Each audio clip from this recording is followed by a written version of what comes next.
any map. Not well, but they can play any map. Whereas TYLOO, their map pool is a much more tight-knit. Renegades are going to pick Train, which I think is the correct pick. They lost to 16-8.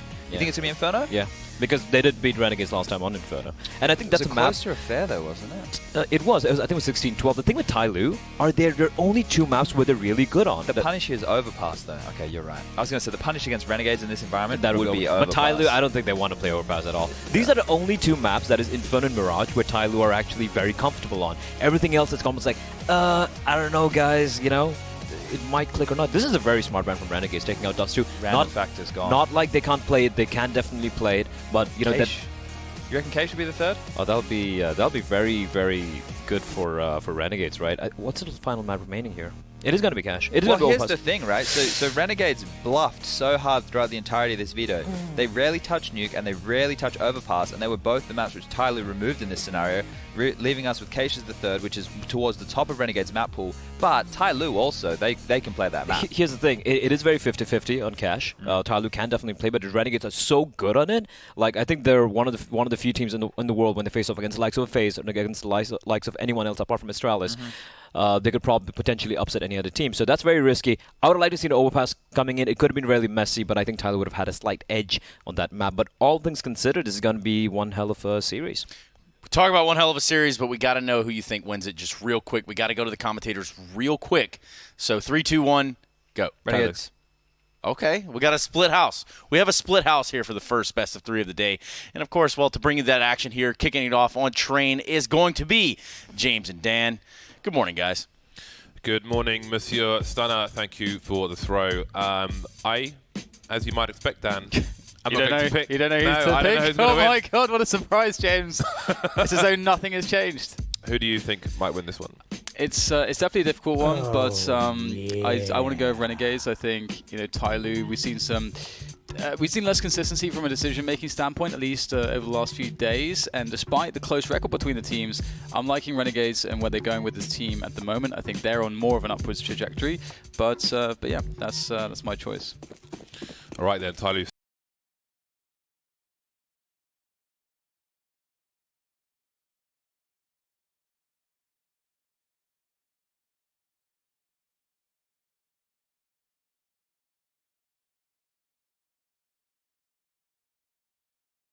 Starting on the CT side, 4 people in the A bomb site for TYLOO, 2 around Ivy, and there are 2 headed in that direction for Renegades.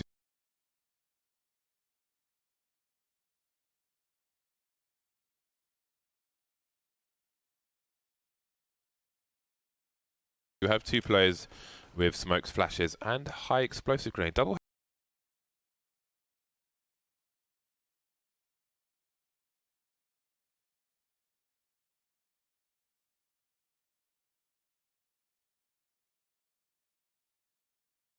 HE on T side of Train. Very curious to see where these might be going. Nifty and Justillo, both in Ivy with these HEs, so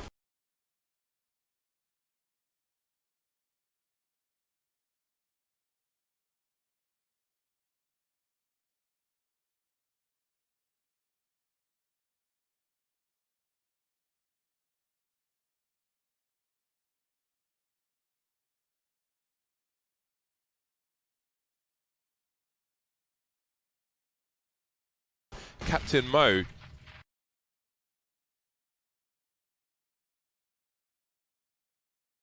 Jacob has a rifle in this round. So let's see what kind of approach Renegades will have. They've got the smokes. They've got the flashes. They've got 2 Molotovs. So they will start slow. Nifty with the scout has to be careful. Of course, he will expect plenty of Kevlar in this round. It seems Renegades will look to clear out the pop dog position. That will force TYLOO to fear the splits.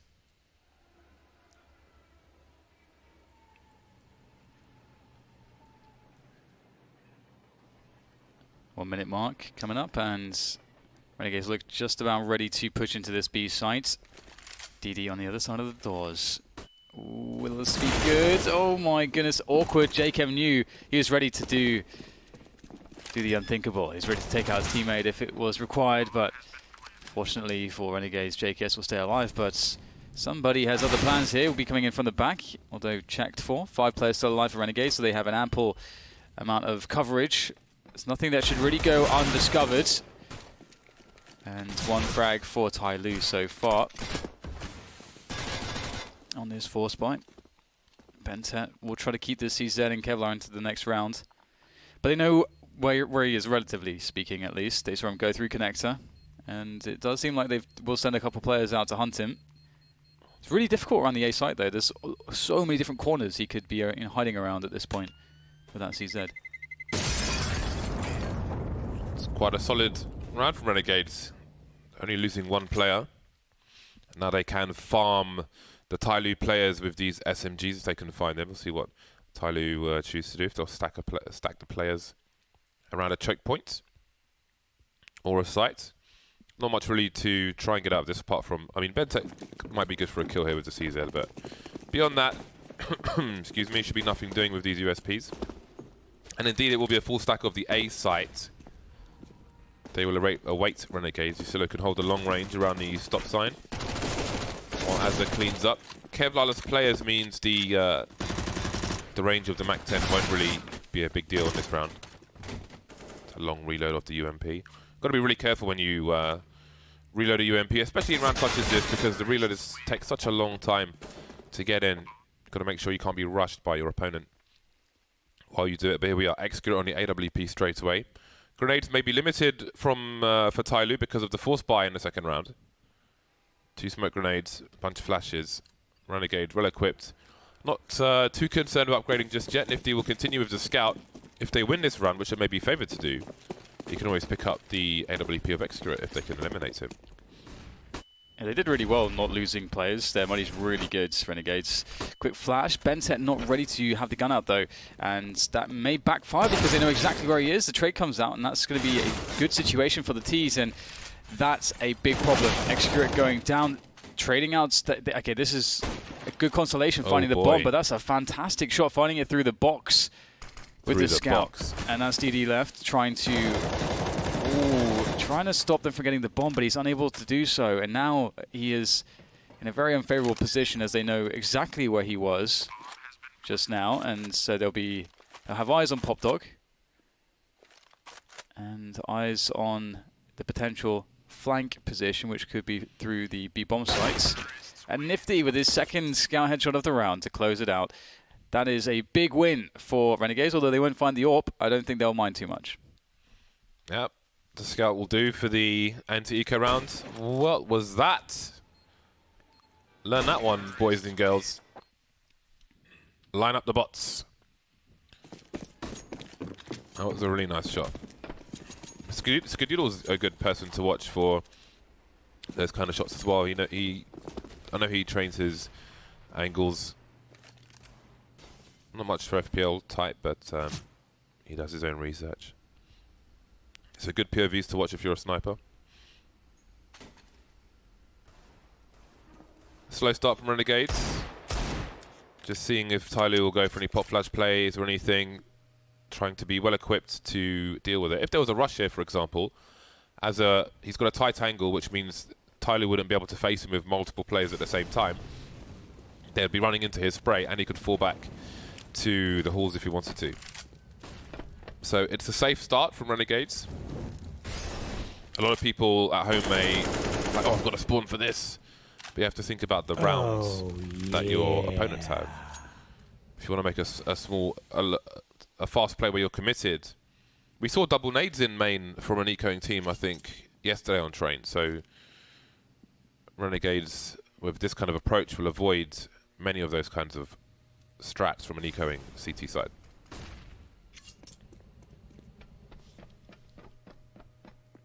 So Renegades are gathering up towards the B-bomb site, and soon they will decide to go in. TYLOO have a read of this. They've got 4 players ready to respond to it because of the positioning of somebody, but that shouldn't help them too much, although there are 20 seconds left on the clock, so there is a world where this goes horribly wrong for Renegades. They have left this a bit needlessly late, but they will get all the kills that they need to get the bomb safely planted.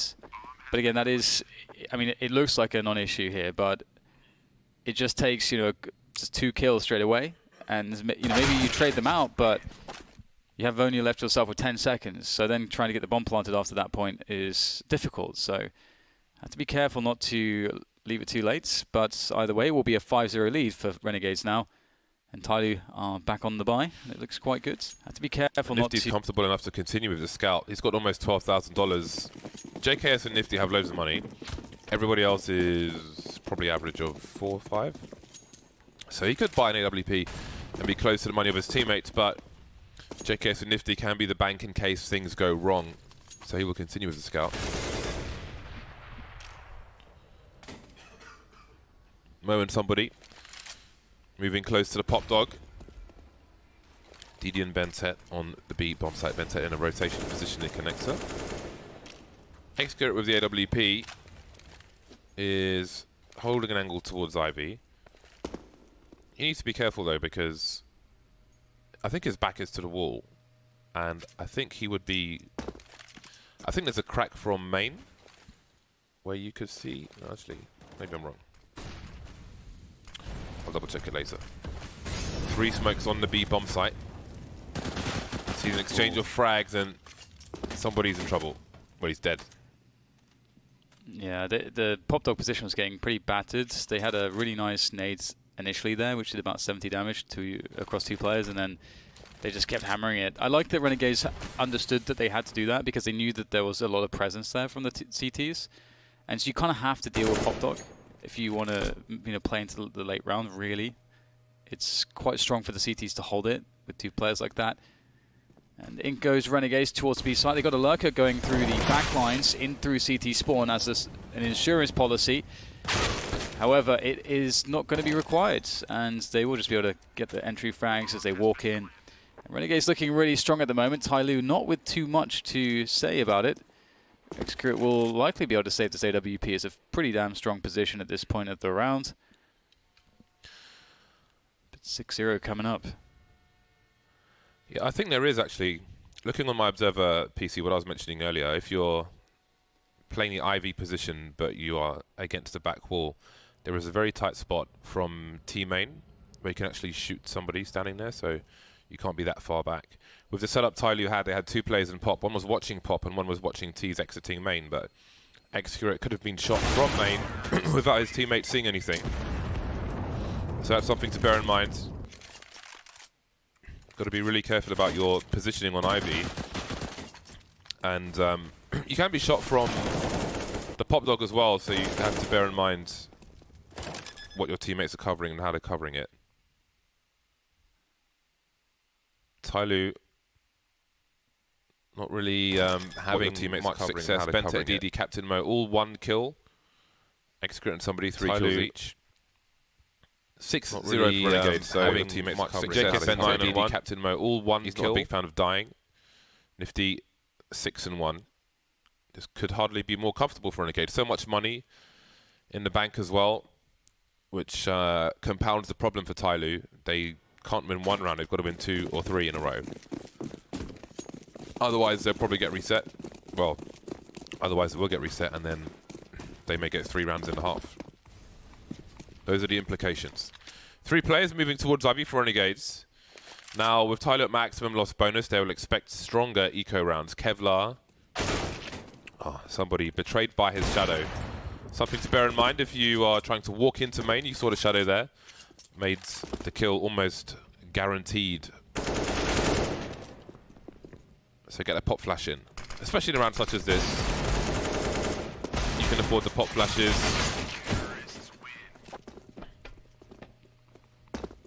Such as this, always consider the direction of the pop flashes when you're going to walk into T territory.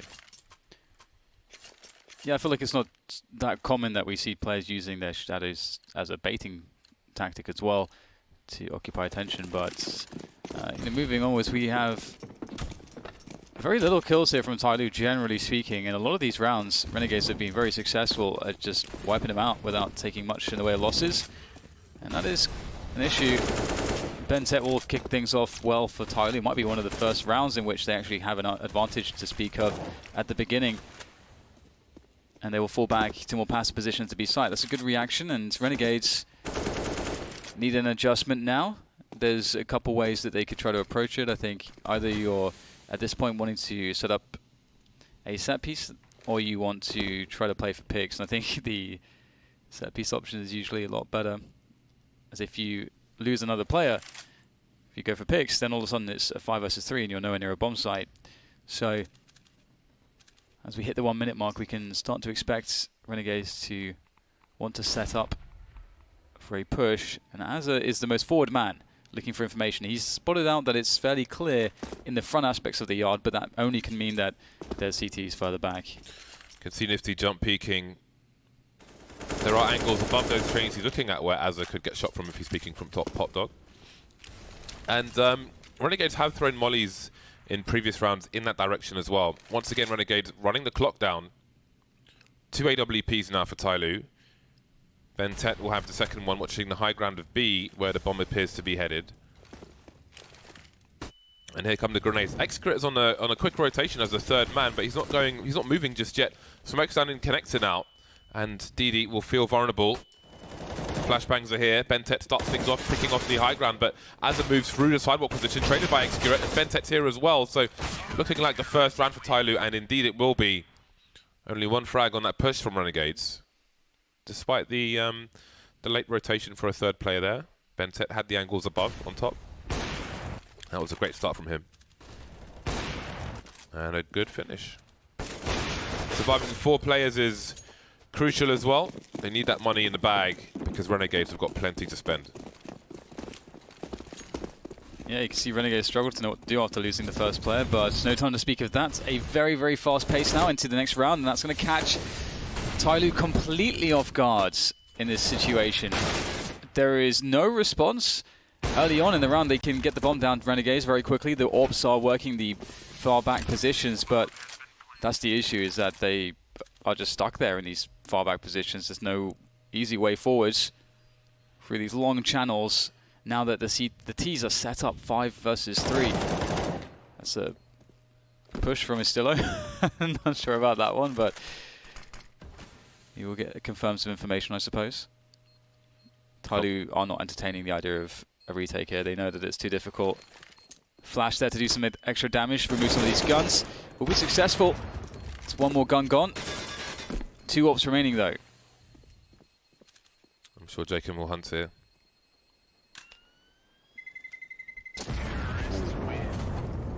Bait not taken. Nice from Excreta. 2 AWPs saved. They will buy around these. It's a great response from Renegades, but they know that there will be another buy coming with what TYLOO have saved. If they win this round, Renegades, then we might be looking at 13-1, 12-1. I'll say 12-1. 13 might be a stretch at this point. That's a lot of rounds, but this is looking like a comfortable game of train so far. So far, so good for Renegades. Azza having a look, trying to identify what the setup might be. Again, if you have those fast peaks, then you can see if somebody makes their way into Pop Dog or not, and that will explain why Renegades are in this position very fast indeed. Such a big plus having Pop Dog quickly. Can open up so much. And when that smoke goes away, oh, we can actually see. Wow. It's really hard to tell on our spectator view whether or not they can actually see some of these spots, but that's a big pick. Nice response coming in from TYLOO with a bit of aggression on the B side of the map. Just poking in. And coming out with a win there, but it's 50 seconds left. Renegades will be going back on the outside position. Excreta forced back here. Lots of AWPs to deal with. Bentet and Excreta, that's not an easy couple AWPs to deal with. They will be successful though. Istillo is going in right now. A quick trio of kills from him, leaving just the UMP in DD's hands to try to respond in some way. I'm not sure exactly what he can accomplish here. Jacob might be vulnerable. The closest player, indeed, gets caught with throwing the Molotov. AK collected. Is DD actually going to be able to do something here? He has to. Otherwise, this half is a write-off. Has he spotted? I don't know. Can't tell sometimes with the outline. See some of him. Oh, has he got a kit? No. So he may save something. Look for an AWP perhaps. There's a kit. Ooh, I think he might. He might have time. It's going to be close. I think he's got time. Ooh. It's going to be a close one. Wow. Okay. Wow. Go on, NTD. That is such a needed win. And he gets the AWP. Wow. And it didn't even feel like a clutch. It just felt like, Yeah. all right, I'm going to do whatever I can and try and kill some people. Oh, I've won the round. Well done, Didi. That kit was just placed there by some divine... That was divine intervention. It's just placed there perfectly. That just never happens, does it? I feel like Renegades in that 2 versus 1 are thinking... They are not thinking about a round win. They're thinking about, he's going to jump around for a while, not going to find us because it's train, and then eventually we'll kill him. Not only did he kill both of them, but he won the round. That is a shocker. There's no way that they even consider that to be a possibility in that round. No way.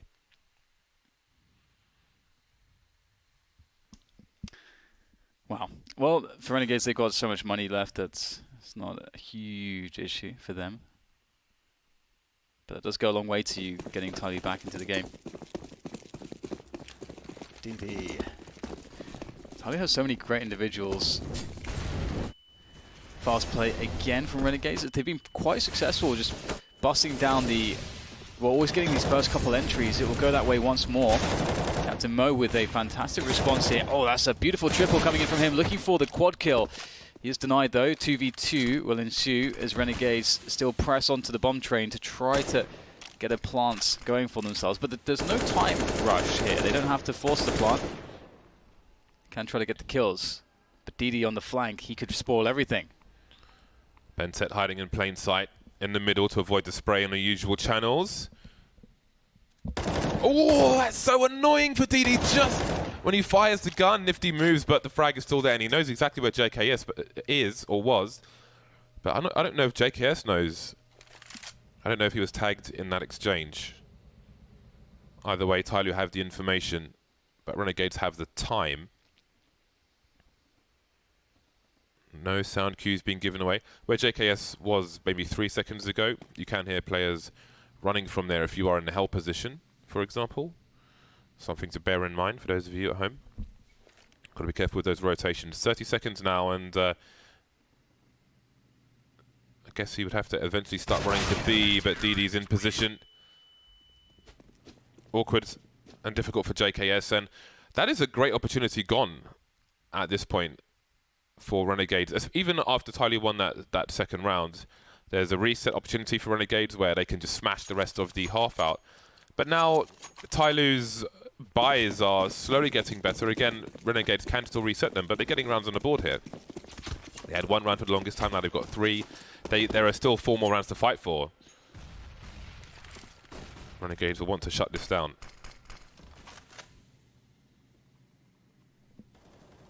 Oh, be so careful. They're definitely looking for this. Oh, on reaction, still gets it though.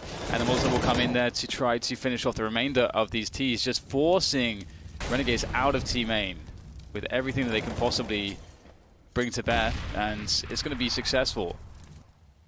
This is a big problem for Renegades. How do they deal with this? Bentet's just staring at that pop dog position as well, so if JKS tries to make a play, he's likely going to be in trouble also. JKM looking to get a trade. That's a massive frag there. I don't think there's a way back in the round now for Renegades, surely. Is Bentet close enough to hear? I think he is. DD is rotating, and so is Excurate. So Bentet was close enough to main to hear these players rushing into the B bomb site. Oh, DD just gets up the ladder in time, trying to do it quietly, but now his position is buying time because Renegades can't plant the bomb. The Molotov is out, they need to cross. One of them's in a red. Usillo is surely going to die. There he goes. The side plant being attempted by Jakem. Desperate times now for Renegades. All of a sudden, their money's disappeared. They had to get the plant there, but can Jakem win the round? 1 versus 3. And the numbers are too great for TYLOO. Round number 4 in the bag. So they're starting to make or get something working. And it's really cool because that round was successful for them in a more convincing way than some of the other rounds in which they found those advantages and closed them down. You know, they just took away T main. They took away this really big area that the Ts need, and they invested really heavily into it. There was 2 or 3 players there from TYLOO on the attack there, and they threw a lot of utility in there to try to make sure that it was going to go their way, and it absolutely did. And finally, there's no money left for Renegades. They had so much for so long, but TYLOO have them on the brink of being broken. If they were to achieve that, 7 rounds becomes very possible here for them as they go once again in for massive investments towards this team A position. They've cleared it out. What does that tell them? Deep smoke on Ali as well. TYLOO controlling the situation, being very active. What a different game we suddenly have. Ooh, I thought Inscreva may have seen something there, but he doesn't. 2 players in the IV position. Preemptive flashbang. They know an AWP is there. Nifty fired a shot. This is one of those positions where you can look into main. It's a common peak device will go for, but also you can look into the pop dog position as well. Inscreva now playing IV from inside the site. As we have that set up again, somebody in captain mode around pop dog looking at main and such. So you do wonder with this time on the clock if Renegades, if they were to re-smoke IV, for example, if they would do it on the CT side. Oh, Captain Mo. Oh, that's so unlucky. Did JKS see him as well? Because Captain Mo didn't fire. Okay then, 28 seconds. The bomb is down in pop dog. Renegades have serious problems. Yeah, there's not too much that they can do about this. It seems 20 seconds, and York's been causing us problems. Finally, they'll go down. And as I say that, just clean kills coming in from TYLOO. Very, very convincing. Slicing his way through the defense. 10 seconds to get the plants. DD, this is his moment to creep up, and another 1v2 could be on his hands here. That's 1 frag. 3 seconds, 2 seconds. Oh no. He can't get out of there in time. I don't think he realized how close TYLOO was. That is so unlucky for TYLOO, but that is huge for Renegades. Finally, they broke the buy of TYLOO, and this is all off the back of DD's clutch. It was so unexpected, but TYLOO did great work there to finish off the job. That's such a long one for DD. Really unlucky, so close to the corner, but ultimately denied. They'll go for the force buy with 2 rounds remaining. More aggression towards main. But they're not so well equipped now to have their setup around the pop dog position.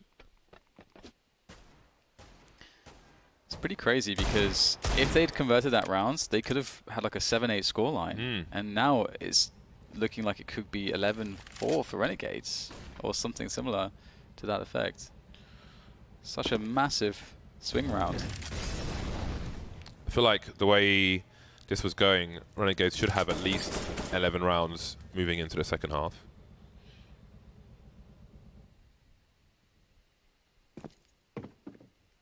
Somebody will hear these players towards the B bomb site. There is a boost to look towards the connector position, but nobody's there just yet. Still 4 players in A for TYLOO. There's a big frag. The only rifle wins a duel on Ivy. I do wonder if they will send somebody to retrieve that now. Bentet's moving towards the smoke. Yeah, he's going for the gun in Ivy with Mo in for support. But they need to have a look and move quickly because the push is coming in towards the B bomb site. Traded, but DD, look at me, he's rotating like he's the single AWP. That's a massive frag. Nifty planting the bomb, but he's in the red. He has to get off it. Falling off, he gets a frag. 20 seconds now, and the CTs will continue to pressure him as they're trying to hold things down.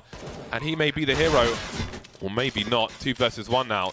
Nifty with 15 HP to try and clutch it. Great headshot onto Bentet. Seems to have the mode. Oh, that's beautiful. He had the angle for Captain Mo. What a clutch. Wow, he just knew everything. Beautiful. That was tight. There was only one way to win it, and Nifty just knew. He's so dialed into the moment. Waiting for that push around Colt, and boom. So 10-4 at the moment. There is a chance here for TYLOO. Okay, no AWPs. That has been something that's worked well for them, and they've denied it here. Lacking utility, but they have been good at aggression too. And there'll be another one here. Bentet flashed in with the M4. It's going to be a decent flash. Bentet will get the bomb. He can't really push too much further than that, but they will keep challenging for the trades, and that could have been the moment for TYLOO. If only they'd gotten the better of those trades. And it will just get worse from here. JKS murdering 2 players around Pop, leaving just DD into the last round. And once again, we've been here before, but the odds are much worse for DD in this one. He's got a worse weapon as well. It's a nice skin at least. I like it, but he finds himself some contraband.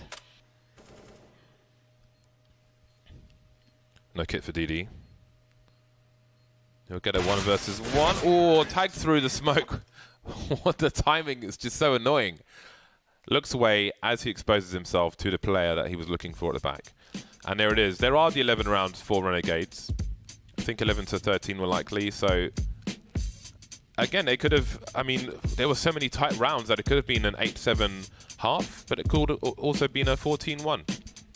But here we are, Renegades in a very strong position. They won the pistol round in the first half. Can they do the same in the second?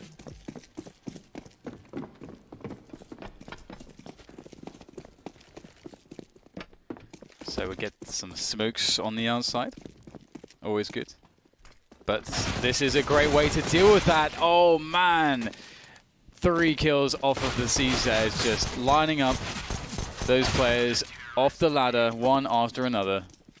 Couldn't have been more simple than that. And that's the strength of pushing the close positions. You want to throw some smokes? Well, you're not even gonna see those smokes. You're gonna get wrecked. Shut it down. That's almost a shame because I was curious to see what pistol round Renegades had in mind. TYLOO had a smoke grenade as well as a second player with a kit. So I was already wondering what they were going for. Maybe it was a double smoke of B for a retake or something, but we may never know because TYLOO just ruined everyone. And he's back in his position on the in the pop dog. Oh no. Oh no. Okay, they managed to take him down. I assume the worst. Where TYLOO is aiming is normally where someone's head will be when they jump down, but you could see there that TYLOO had 2 different angles, which I would assume was very deliberate. And down goes TYLOO. That's a meaty grenade, isn't it? That's a meaty grenade. It's too early for that amount of meat. Preemptive Molotov may delay this push from TYLOO. As they're starting to flank, Nifty still close to the pop. This should be a shooting gallery. There's some decent spray from JKM for 3 and finished off by JKS. And I think going back to that pistol round just for a moment, I think it's a really good argument from TYLOO there as to how good the CZ can be in the pop dog position. Just that automatic pistol when they're sort of rushing you down in that way is really, really useful. A little AK, mini AK. Close range, numbers gained by the T's. On a pistol round, good positions to have a CZ balcony on Inferno, for example, B on Dust 2, so on and so forth. Double nades. Captain Mo is managing to escape these double nade situations. Bentet, however, will not escape. Double play again from TYLOO. I think Excret had the bomb in that drop as well. Yeah, he did. He cares not. Ooh, Captain Mo gets himself a headshot and a dink there onto Nifty. Now things are getting a bit awkward for Renegades. They need these M4s to be really efficient at this point. There's a good engagement, but he's going to get double teamed here. TYLOO will go down, and it's up to JKS with the UMP. It's not an easy look. And this is not the round that you expected TYLOO to do so much damage in and potentially win. As we got picked in the middle of Ivy, I think with a Desert Eagle, somebody. Hello. Oh, that's the FATMAS too. That's a nice pickup. Not bad. French gun. Yeah, and also getting the kill the UMP because next rounds they are going to be saving, so he can drop that FAMAS and he can actually full buy. And that means TYLOO can get a gun and have Kevlar and so on and so forth. So they can actually, because they will want to force buy in this next round. And it's looking a little bit sketchy. There's no money for an AWP, unfortunately. But with JKS dropping the FAMAS and rebuying an M4, this can work. Or are they actually just half buying? Okay, a half buy. I like that. I respect that. They're actually just putting more emphasis on their full buy. That's great. That's cool. That's good. That's never a bad thing. It's never a bad thing. I wish we saw it more. Yeah. Expectant of aggression, TYLOO. They were positioned with a pop flash. X-Script moving forward. And there are 3 players towards Ivy. Azza alone with the CZ, just spotting. He can't really, doesn't particularly want to take an engagement from that range.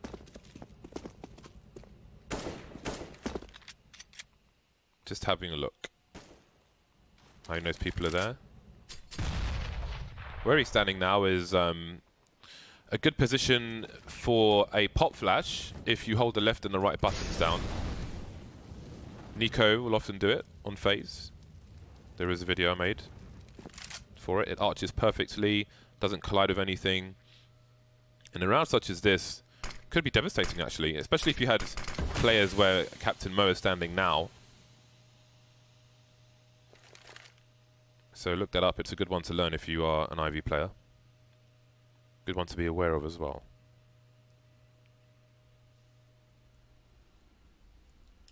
So it's really about time to go for TYLOO. Less than 30 seconds now.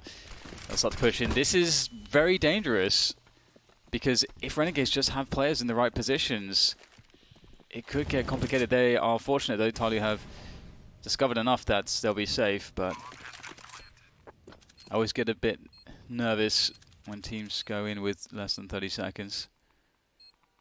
And Renegades can keep the Kevlars that they purchased here. That's going to be a big win. And the FAMAS will stay for JKS. It's very possible all 5 players could survive here for Renegades. Only Nifty didn't invest anything, and well, I suppose he's still low. And that's an AK on the ground. I don't know if it's possible to get that, but maybe they'll give it a go. There's 3 players in the back lines now going for it. And that's one of the Kevlars down. That's unfortunate. Oh, good. He's got to save that. And you missed the first shot. Oh boy, they both died on Ivy, and Azza might get... Yeah. Okay, he's got an AK. Only 2 survived for TYLOO. That's and Azza getting an AK. JKS keeping the FAMAS. A lot of money there. That worked out ideally, didn't it, for Renegades? They lost a lot of money there. They lost a lot of money there. Yeah, they did. I don't know what else to say. That was a lot of money. But for Renegades, it just worked out perfectly. That's the AWP gone. And now, I don't know that they can afford to really... Oh, okay, there's one on the floor. Never mind. Yeah. On the floor. 7 rounds between the 2 sides. A long road back for TYLOO. I do wonder partly if, like the first pause from Renegades in the first half, I do wonder if it was just to break any momentum for TYLOO when they, I think it was after the DD clutch.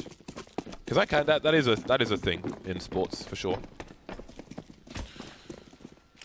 Anyway, that won't those deaths won't hamper TYLOO's buy in this round.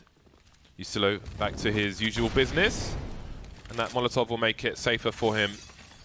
Again, Renegades will have the awareness of the Pop Dog situation, having had a few rounds where they went into there quickly themselves. JKS playing close B for the time being, and the TYLOO harassment begins around the Pop Dog.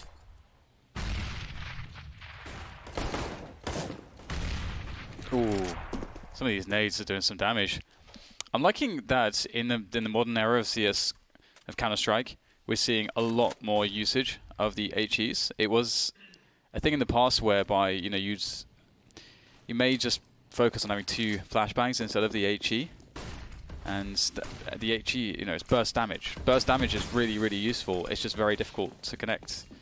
But it's enough on that right now. We have the push coming in, and Nifty's got a great angle. Whoa, that's a big miss from Nifty. Don't expect him to whiff those ones, and he's going to get punished hard. That is a tragedy. It's very unlike Nifty. Yeah. Which is a good thing, if it's rare. And then he jumps and gets taken out of the sky, man. If he hits that first shot, he doesn't have to reposition. He repositioned because he missed it. And so if he hits the first one, who knows what else he's able to do there. So it's potentially very well. It is a very different round. Yeah. It could have been the same, but could have been quite different. Had to concede his position and got punished leaving. Maybe because of the lost weapons from TYLOO in that previous round, they may not hunt too much in this one. They lost like $12,000. Those 2 players dying to the explosion. Renegades holding on to what they have.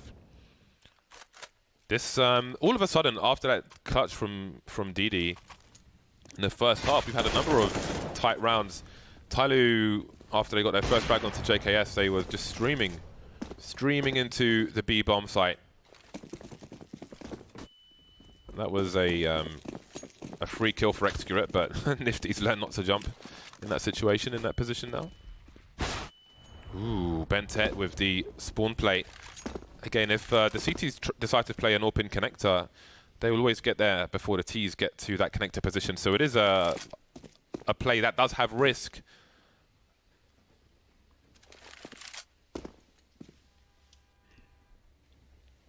Nifty has got an aggressive B now.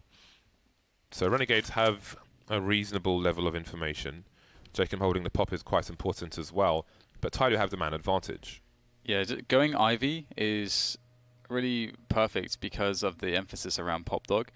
There's a world, you know, if they do try to split Pop and Main, okay, they can just wipe out those two players, win the round, but it's a lot harder to do that. It's more consistent to have this position. And oftentimes, if you play really slow rounds and you have a late or IV pressure, like a lot of IV pressure, those you will not have such forward positions for the CTs because, you know, they're sort of pulled back to assist and defend that choke point. Oh, and, you know, obviously, if they're able to get through Ivy, they have a pretty good path towards that bomb train. And with the effective use of smokes, it can be difficult for the Pop players to help prevent that. This could be a pretty good split, actually. Nifty does get the first pick in towards Team Main.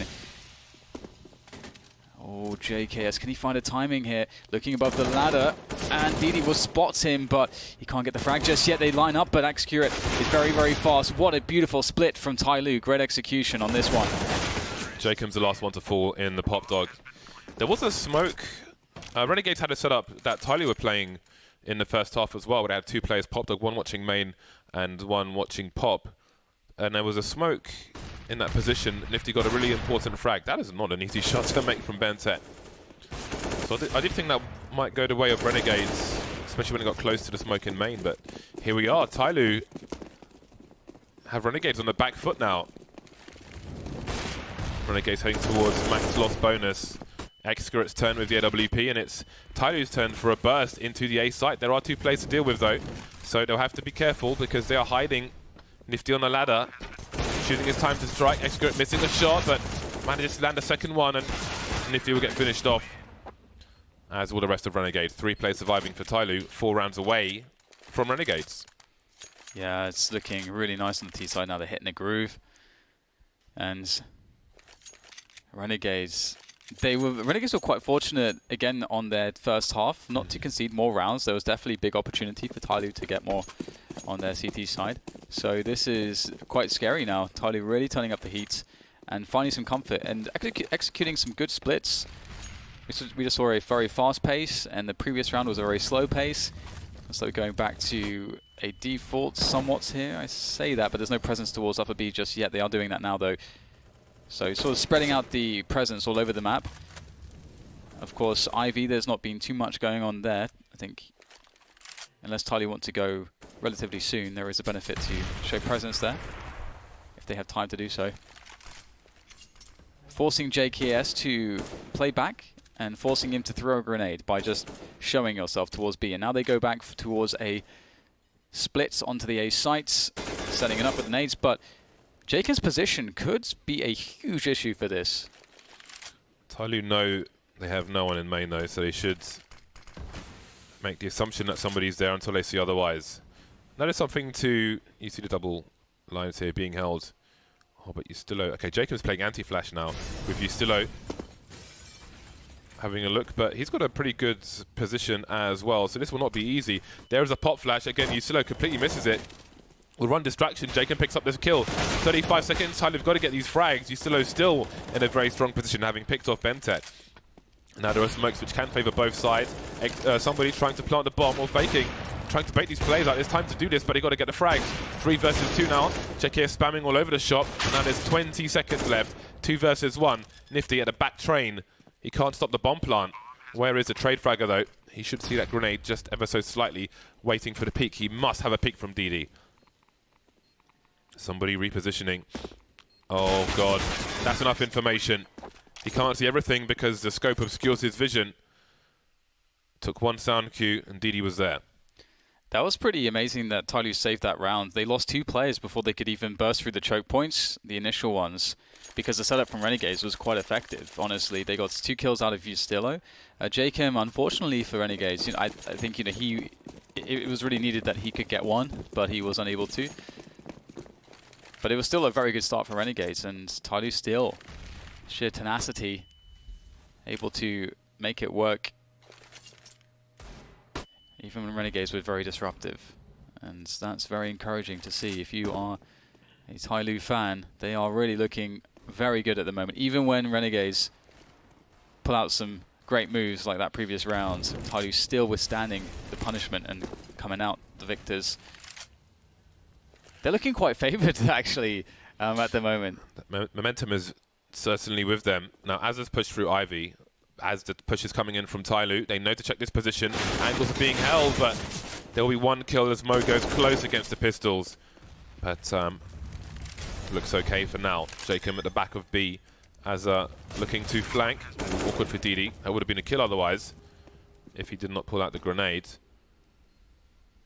Perhaps wanting to smoke that position off while the Molotov was up. Reasonable risk, but timing is what it is in CSGO. Trying not to be exposed to 2 places at the same time. Round number 11 for TYLOO, sorry. And beyond a pistol, it's basically been every round for TYLOO. Though Renegades will be dangerous almost every round as well because they're at max loss bonus, so when they buy big. As flanking, trying to catch a player at the back, but there's nothing for him to grab.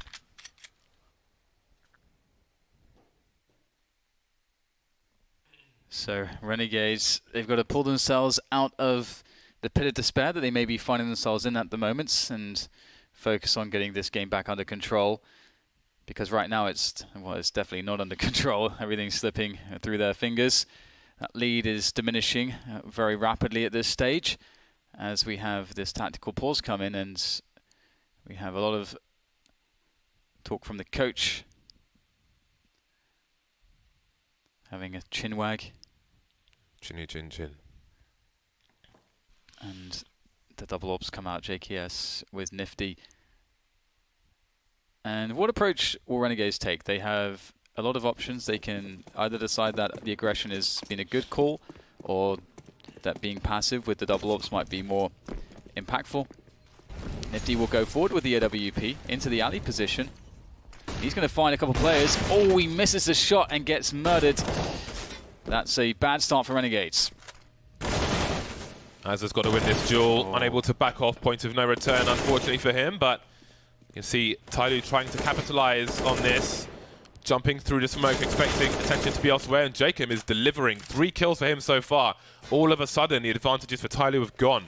Execute needs to go back and pick up the bomb. DD is investigating towards B in the meantime. JKS is in connector, and Jacob is deep on the A side. So DD's gone. He's done the recon, and Execute is just charging through. Now, with DD's position, Execute should go for the side plant for DD. Don't go default. There we go. Very nice stuff. That's going to make it more difficult for Renegades to deal with. DD can just hide in this position and hold the off angle. Let the CT stream into the site. Once the CT see the plant, they will realize what is possible, but by that time, well, they may die before they even get there. How are you checking for DD's position? You're not. Sees one player, takes him out. He goes for the duel as well. Yeah. He could have gone down there. Just going for it. He just sees red. Yeah, he doesn't necessarily need to do that, but he does. Play the confidence. I mean, that's the great thing. If you do that anyway, and you, it's like it shows your opponent that you're playing at max power, man. You are confident. Yeah, another great round from TYLOO. Jacob, I honestly don't know how he was able to get so much damage done. He did a really fantastic job trying to save it, but alas, it was not to work. Renegades, they look a little bit off at the moment. We're seeing some missed shots. You know, Azza and Nifty, that's beginning of the last rounds, did not have a good time in their 1v1s. And that's all TYLOO need. That's all TYLOO need is one missed shots. and they're all over you. And they are slowing things down again here. They've been modulating their pacing a lot on this T side, and it's been effective. Renegades have no idea what to expect right now. Oh, that could have been a nice one from Azza, but Mo will get the kill, and that's going to definitely create more of an argument to make a move soon for TYLOO. They've got 5v4 now. Regrouping. And it looks like they're going to be going outside with a split. Jacob must deliver. Big grenade. He's left with 8 HP. Again, his crosshair is where the head will normally appear when players jump down. There's a flashbang. Oh, Benta doesn't have the angle. That is so much from Jacob.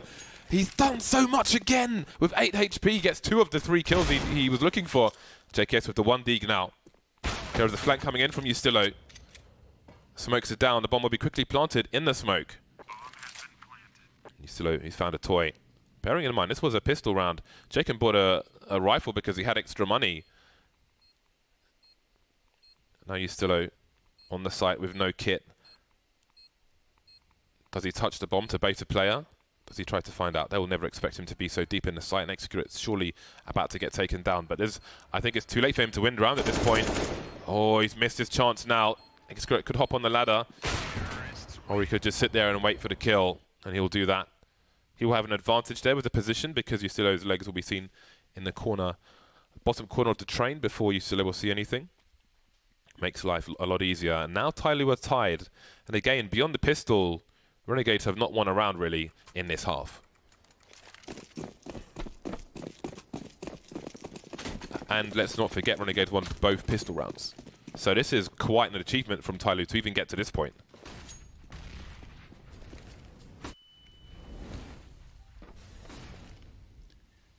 So with this 13-13 scoreline, with a general lack of success, only Jacob really speaking out at the moment.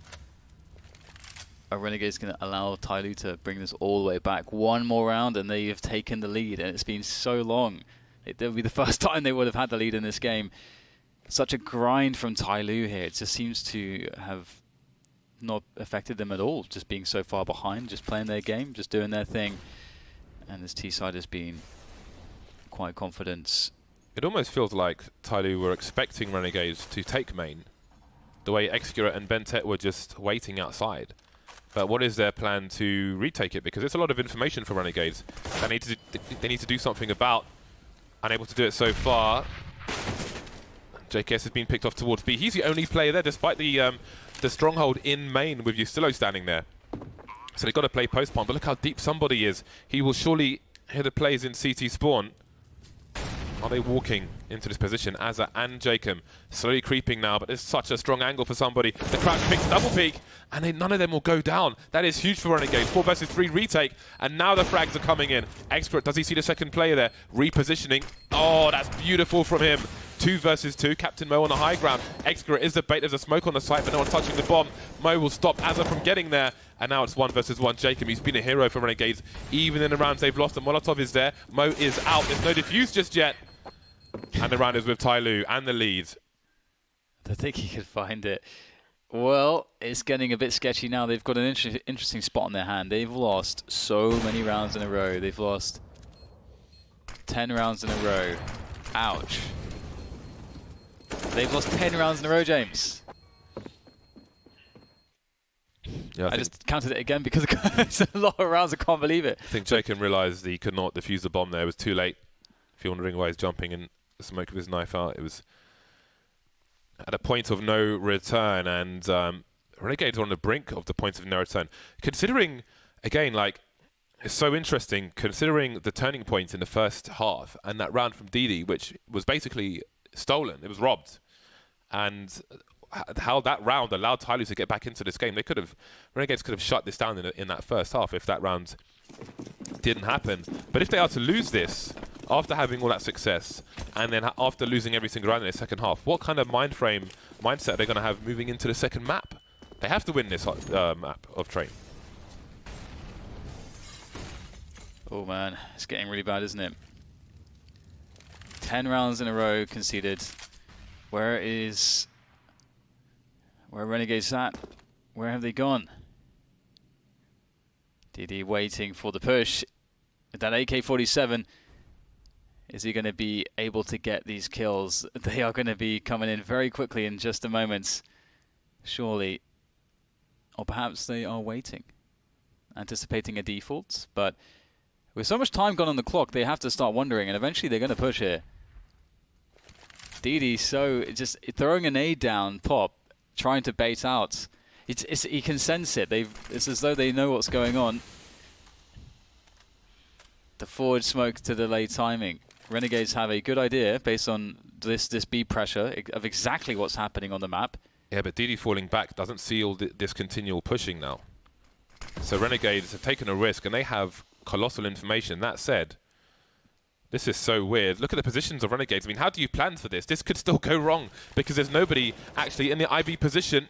Somebody gets one kill, and Nifty gets a nice upgrade. But look at the charge now from the IV position. All the T's are coming in. This could go either way. This is absolutely crazy. Look at the double peak angles here from Renegades. But Jacob, he starts strafing and loses the duel down to a 2-on-2. There are 15 seconds to plant this bomb. Excret has to get onto the site, and DD does not have the angles to cover him. Going to the high ground to do that. There is the plant with 14 HP. Did they hear DD go up the ladder? This is absolutely insane. Excret rotating, while Az is rotating. Nifty towards the E-box position. DD covering Excret's back. He's got the angle. And now what does Nifty do? Oh my god, this is crazy. That's absolutely crazy. They had so much map control, but like, this is not a setup that you prepare for, where your teammates are behind main and inside and around main, and you've got 4 players coming through Ivy. That's not something you prepare for. It's really weird because TYLOO they took so long to initiate the push, and Renegades had so much information for so long. Quite cool that it came down to the TV2 in that way. I think it was always going to. That is not a round you're going to see for quite a while again. That's insane. 11-4, they got 2 rounds Renegades, and that was a pistol.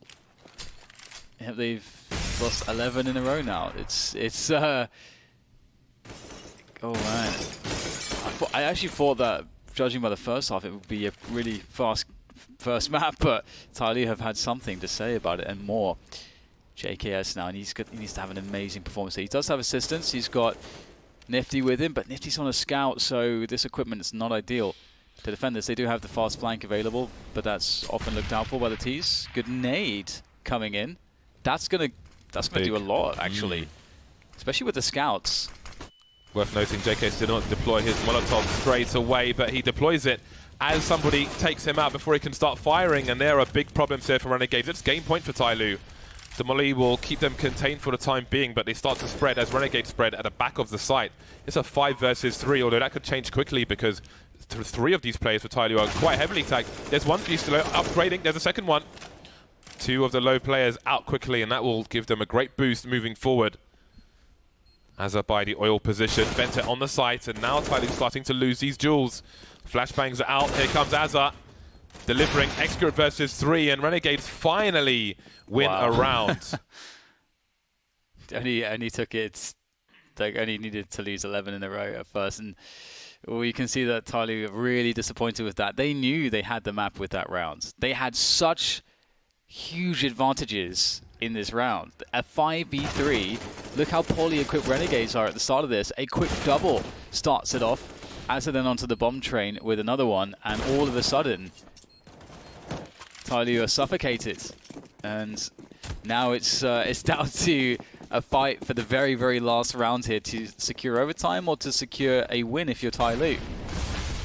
This time TYLOO will not concede the main position early, but they've got the boost up. CT's having a look. Excret being teased. He's got the boost, so hello, goodbye. A stark difference, and this is the thing. TYLOO's behavior in so many rounds, they haven't been in main at all. They're at match point. Renegades cannot lose this round. All of a sudden, everything changes on the T side, and they get an early pick because of it. Renegades took that position for granted because of all the previous rounds where TYLOO just been outside main.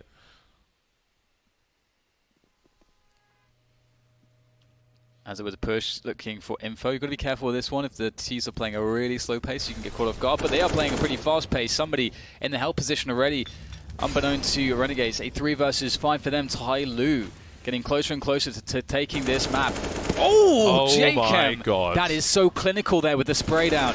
And they are going to keep flashing him. He's so blind. Deagle comes out, actually gets a meaty connection, but it is just Nifty left in the 1 versus 3. Nifty's been having a tough game. This will be the time to show up, but it is so difficult, and they're going to take the bomb to B. Look at these mid-round calls, the presence of mind from TYLOO. That is really awesome. Somebody spotted Nifty now. They know exactly what's going on. DZ got the angle. The Molotov is there already.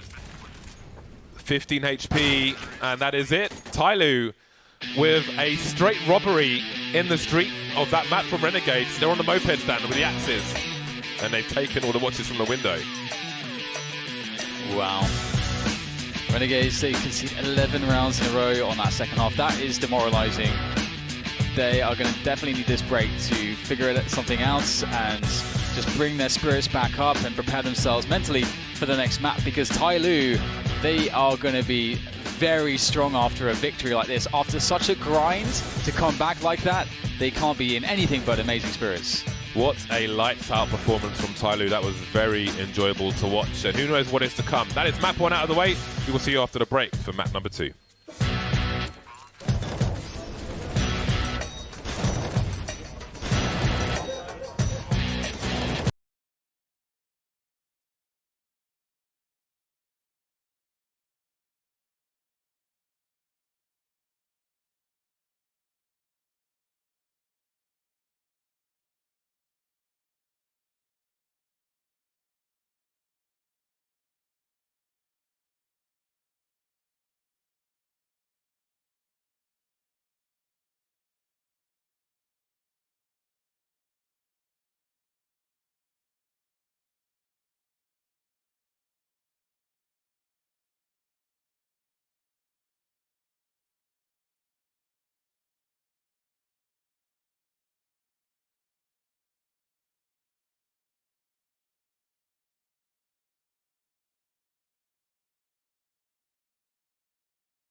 Every man, every flag.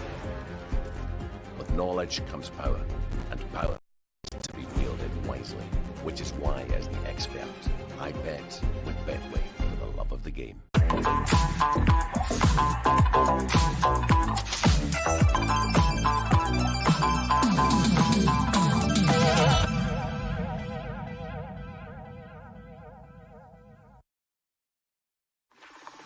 Let's talk about hubs. Oh, what's a hub, you ask? Think of it as a miniature FACEIT with all of its tools at your disposal. Whether you want to play with your community, run a league for your school, engage with fans while streaming, or create local leagues with prizes, hubs let you do that and much more. Join or create hubs right now on FACEIT. Head to FACEIT now and discover hubs.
Welcome back to the show. Quite a performance in the second half from TYLOO on Train. Renegades started off strong, as you can see, and they could have gone stronger, but were it not for a clutch from DD, then TYLOO may have never got into this match. But in the second half, round after round after round, 11 rounds in a row, and they managed to take it over the line versus Renegades, and they move into Inferno with a 1-0 lead.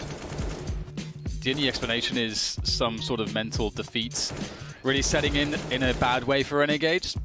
And that's something I know that's been a big issue for them in the past. And, you know, like many teams, there's moments when you think that you fixed it, and then you realize that actually this is an issue that's very pervasive and hard to shift. I mean, if you look at a lot of teams, they've struggled with stuff like that. You know, we looked at, you know, Astralis, it took them well over 2 years, really, to figure that out. You know, it's not an easy thing, and I think it really affected Renegades here. But hopefully moving into Inferno, despite it being the pick of TYLOO, Renegades will have a pretty solid time on this one. It's a classic map, everyone knows how to play. Inferno is it's not too difficult. You can get off to a steady start, you don't have to take too many risks, and hopefully they'll find an equilibrium. And they have great experience playing TYLOO, so they should know what to expect.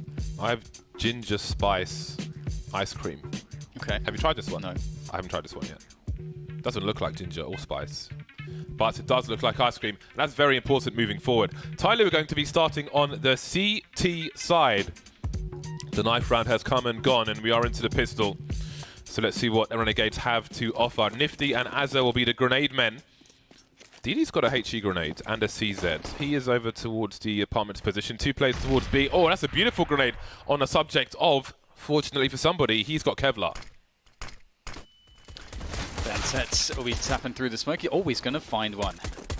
That is a pretty important pick-off. Bentet still doing more, just spraying the USP. Not really an advisable usage guideline, but will work out for Bentet this time around as the bomb is planted in.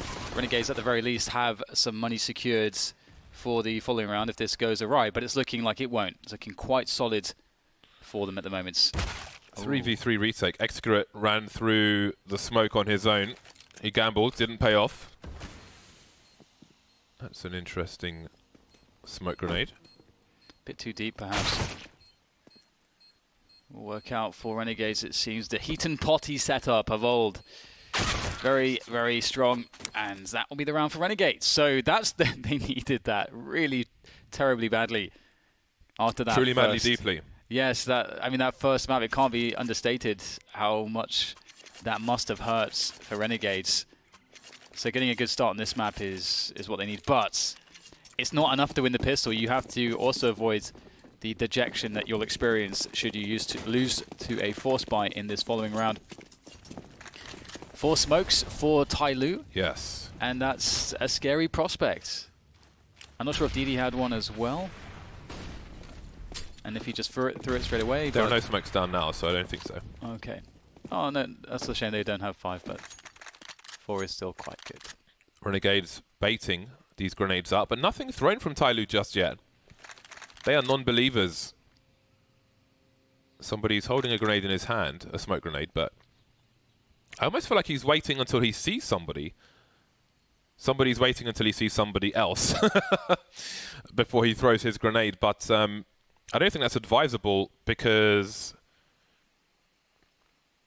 at that close, I feel like Renegades would start to push, but I can't imagine Renegades moving into the site without throwing some grenades first, so this should be telling. The first set of grenades has gone. Look at the time on the clock here. And there is the first nades thrown out. Now, previously, when we've seen this, we had the CTs move back to the site to throw a pop flash. Oh, there's a gap in the smoke. That's not good. Straight in there, and problems. That said, they don't commit the entire team. They do spot some additional players there. Oh, they were going to rotate back to mid, but they've just re-smoked on mid. Yeah, that is potentially an issue. They're going to go back towards top banana. They're going to have to commit somewhere, and they should commit into the banana or the B site, and looks like they realize this. 1 smoke for CT, and only 1 player on this bomb site. A very weakened Bentet, 16 HP. He should be easy to deal with. There it is. Eastillo will take him down, and a 2v3 after plant now should ensue, although Captain Mo is quite close to this smoke, but there's no flash to get him through it. Excurate's got the UMP. They're engaging him close, clearing the banana position while the smoke is down.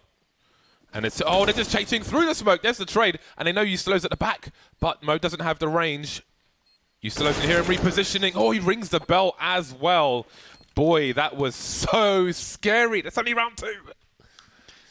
And that's how it goes. You gotta win against that force buy. That was a really nice attempt from TYLOO. These CT force buys on Inferno are very dangerous, especially with the smokes. And this is another reason why TYLOO is so dangerous. They are really good individually, and that's when the CZs get even more powerful, of course. Oh god, that was so close for Ustilo.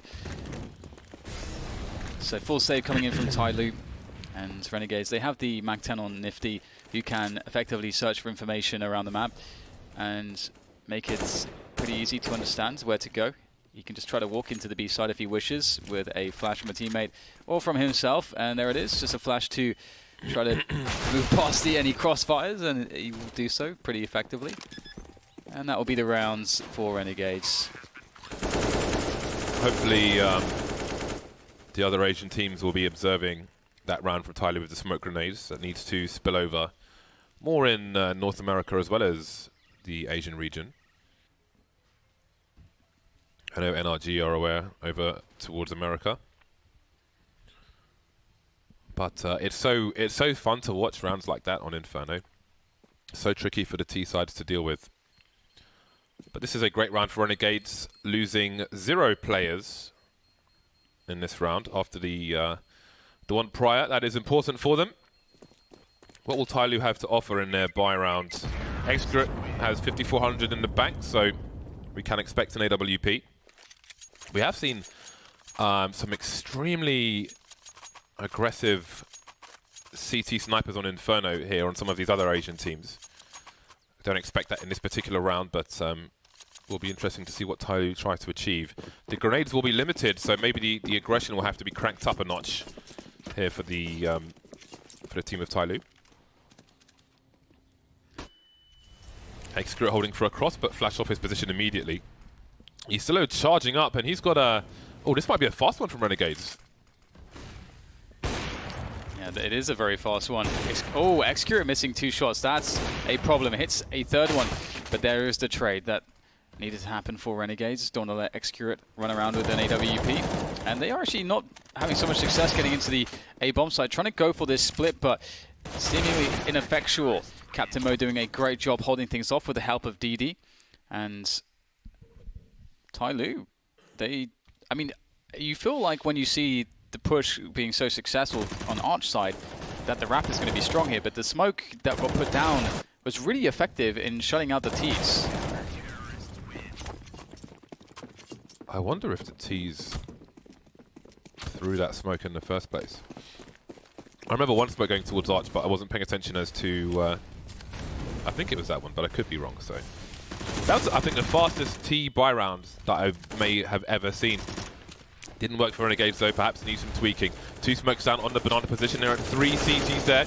Ustilo, he knows he can't go past this angle. Not being baited, but somebody running straight with the UMP will shut that down. Pop flash, and he really wants the AK-47. He may have to wait. The area will get re-smoked, but he won't be too greedy. They've got a 5 versus 3. Never mind the AK. Just rotate. It's more important to be in position. Eyes back towards Arch now as somebody rotates to that position. Nifty top mid with the bomb. JK's in the balcony. Azza on banana. Who needs to make something happen here? Grenade towards top mid, and Nifty will reveal his position. I don't think he was seen with the bomb, though. Less than 1 minute. TYLOO in a traditional setup. There's a pop flash. Nifty has a look away, but he can't 180 again in time. And now there are more problems for Renegades. Blind as it goes down. 0 frags for Renegades in that round. That cannot feel good at all. That's going to put them in the bin in terms of economy. $2,000 per person. TYLOO have looked strong early. They've looked on point. The guys on the desk spoke about the map pool. And of the maps that have been picked, well, at least here on Inferno, I think we see some good signs early. The eco with the smoke grenades and so on. Oh boy. Okay. That's around very quickly indeed. DD is the king of eco frags. He is the king. 3 rounds apiece, and Renegades are... This is crazy, just how fast some of these buy rounds are. I'm not used to seeing this on Inferno. But perhaps Renegades now will change the pace. Although they don't have... they have a reasonable level of utility, actually. I was going to say perhaps it'll be faster because they have less, but they have a hell of a lot of flashes, at least. Very early smoke at the bottom of Banana. Execute now will be the one to rotate as somebody is in position. There are 5 AK-4... There are 10 AKs on the server. When do you see this? 10 AK-47s in a round of Counter-Strike. 10. This is bananas. Preemptive Molotov. Ooh. Here comes the play. Renegades going through. DD's got a great angle, some pre-fire. Somebody's there as well. 3 kills just to the 1 of Renegades. And now Azza is on his own. The bomb is around the smoke, somewhere around the balcony or pit position. Azza going huge. He's made it a 1 versus 2. He's got plenty of time. He knows one of these two. Oh, he could almost pre-fire him as well. Oh, that was so close. Oh my God, what is going on? These rounds are savage. TYLOO all of a sudden with 4 rounds in a row. Renegades won the pistol. That is 3 from 3 pistols that Renegades have won. And they don't have so much to show for it. Tactical timeout from the Renegades. They will be heading towards maximum loss bonus now. Man, we are 7 rounds in. And it has been crazy. This is mayhem. I love this. This is up my street. All the way up my street. What's the street called? I know, Streets of Bardolph. Bardolphopolis. Like Bisonopolis. You can't call a street Bardolphopolis, though. You can call a town that. I think there is a Bardolph Street in London, actually. Yeah, enough about that. Renegades on the pistols. We have seen some savage rounds so far. Was it North who were bouncing grenades into this position for a time? Didn't last very long. But I think it's a good one to throw in there every so often if you can do it without being too exposed, because obviously you'd have to line it up and so on. And it seems there will be a burst top mid. The CTs are in relatively safe positions. Execura is towards that arch area, but once this pop comes in, he could just go for a run. Fall back to the arch position, but oh dear. Now he might be in trouble, although he has support from the library, but will it come in time? Execura cleaning house. Sorry, it's DD doing that. Execura, it's the Orpa, of course. And now Azza is alone, and somebody better get back towards the B bomb site. Make sure they don't get a bomb plant bonus money out of this. That as an AWP disposal service. Oh, you see? This is the issue I have in T-Spawn. You're trying to throw a gun over the wall, and it just bounces back at you. It refuses to be disposed of. And Azza's suffering the same fate. That's really annoying. It's interesting he doesn't want to use it at all. I think it's quite strong in these 1v1 situations. But he will eventually go down. Honestly, that was a winnable round, I think, for Azza. It kind of seemed like he was very concerned with the fact that the round was over and that he just had to try to, just make sure they don't get the AWP back and so on. But he had Kevlar, he had an AWP, just a 1v1 on his way to either bomb site. So I don't think you can rock with the AWP there because the CTs are going to have an off angle somewhere. You're just going to have to walk in and expose yourself at close range. I don't think Inferno is the map to try and clutch with the AWP from that position. Is there anywhere to throw it away, CT? I don't know. I've never tried to dispose of it there, but yeah. I've tried in T-Spawn. It just bounces back at you because of... People say, oh, you can throw it, but every time I tried, I've failed. A push from TYLOO. They are trying to take liberties now with the Renegade side. Psychological warfare is at hand. That's true. Sometimes people just say stuff, don't they? Just, oh, yeah, you can do it. It's like, but do you actually know 100% one way or the other? No. It's a beautiful push. That's cheeky, isn't it? That is some cheek from DD. Just getting in there, getting out, in and out. Bit of the old in-outs. A bit of the old in-out. Yeah, that's a Clockwork Orange reference. Okay. So good. I'm glad it's from something. The in-outs. So props to anyone who knows what that means in Clockwork Orange.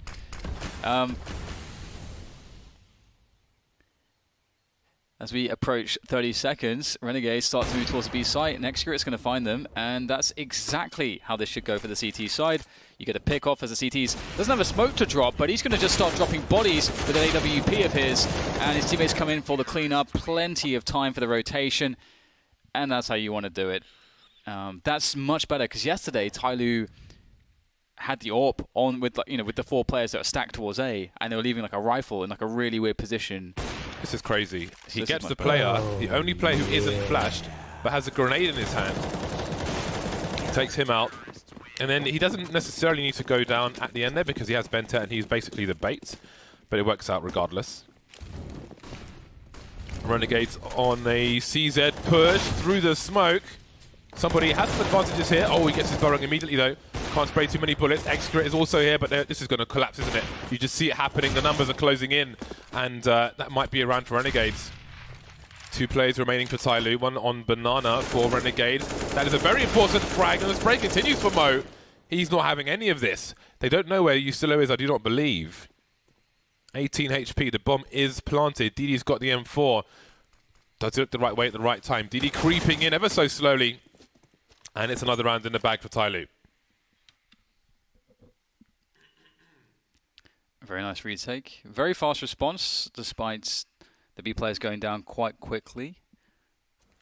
There was just enough time to get that rotation in. The money is pretty crazy for Renegades right now, with the bomb plants plus the loss bonus and whatever they had saved previous. So they can have whatever the hell they want. But what they might not have is a successful game plan, because much like the second half of Train, which hopefully for them, they're not drawing a comparison, because I'm sure that's going to draw all kinds of horrible feelings. They have not yet won a round after the first couple after the pistol.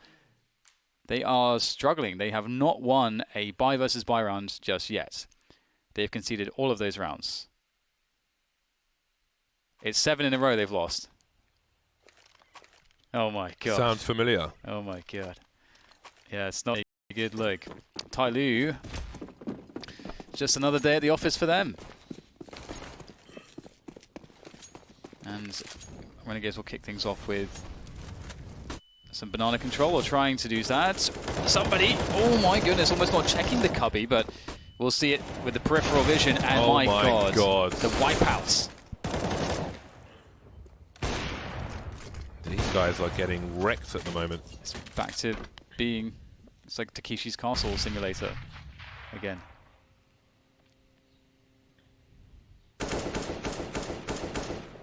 Okay, Nifty. He has time on the clock. Captain Mo is heavily tagged, but the wrong angle is being... okay, nice. But does he know if it's safe? He's got plenty of 1 versus 1 situations here. DD walking into the angle and finishes off the job. I mean, the frags at this point are somewhat inconsequential. Somebody's brought down to $1,500 and DD's got 12,500, so there needs to be a better management of the economy from TYLOO. Don't care how much success you're having, you can still balance things properly. Alright then, now we've got the more aggression from TYLOO. Grenades flying down the middle position. Renegades, it seems they want to focus on the banana area. It's a great shot from Excurate. Not expecting any AWP to challenge him. Yeah, it seems Renegades want to focus on taking the banana, but they're still unable to do that. And TYLOO, I mean, this is like almost an unfamiliar TYLOO. They're playing like Fnatic.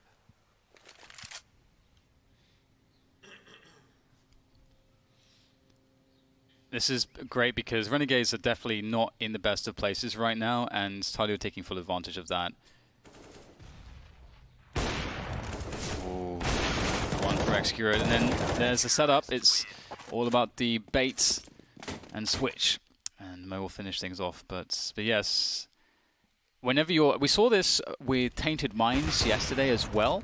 Tainted Minds when they were playing, was it 5 Power or Unique Stars? I forget which, but essentially, their opponent was in a spot where they were having a lot of problems, and then so you start to take liberties, you start to push everything, you start to play with more confidence, and you start to do things which are outrageous, but you get away with them because you're overly confident and they are underconfident.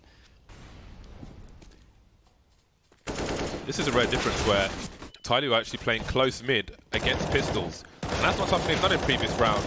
And DD is cleaning up, as he always does in these eco rounds. But, I mean, this could be costly for TYLOO. Well, JKS is on his own now, but he's got a full Kevlar. And it's JKS, so he could entirely win this.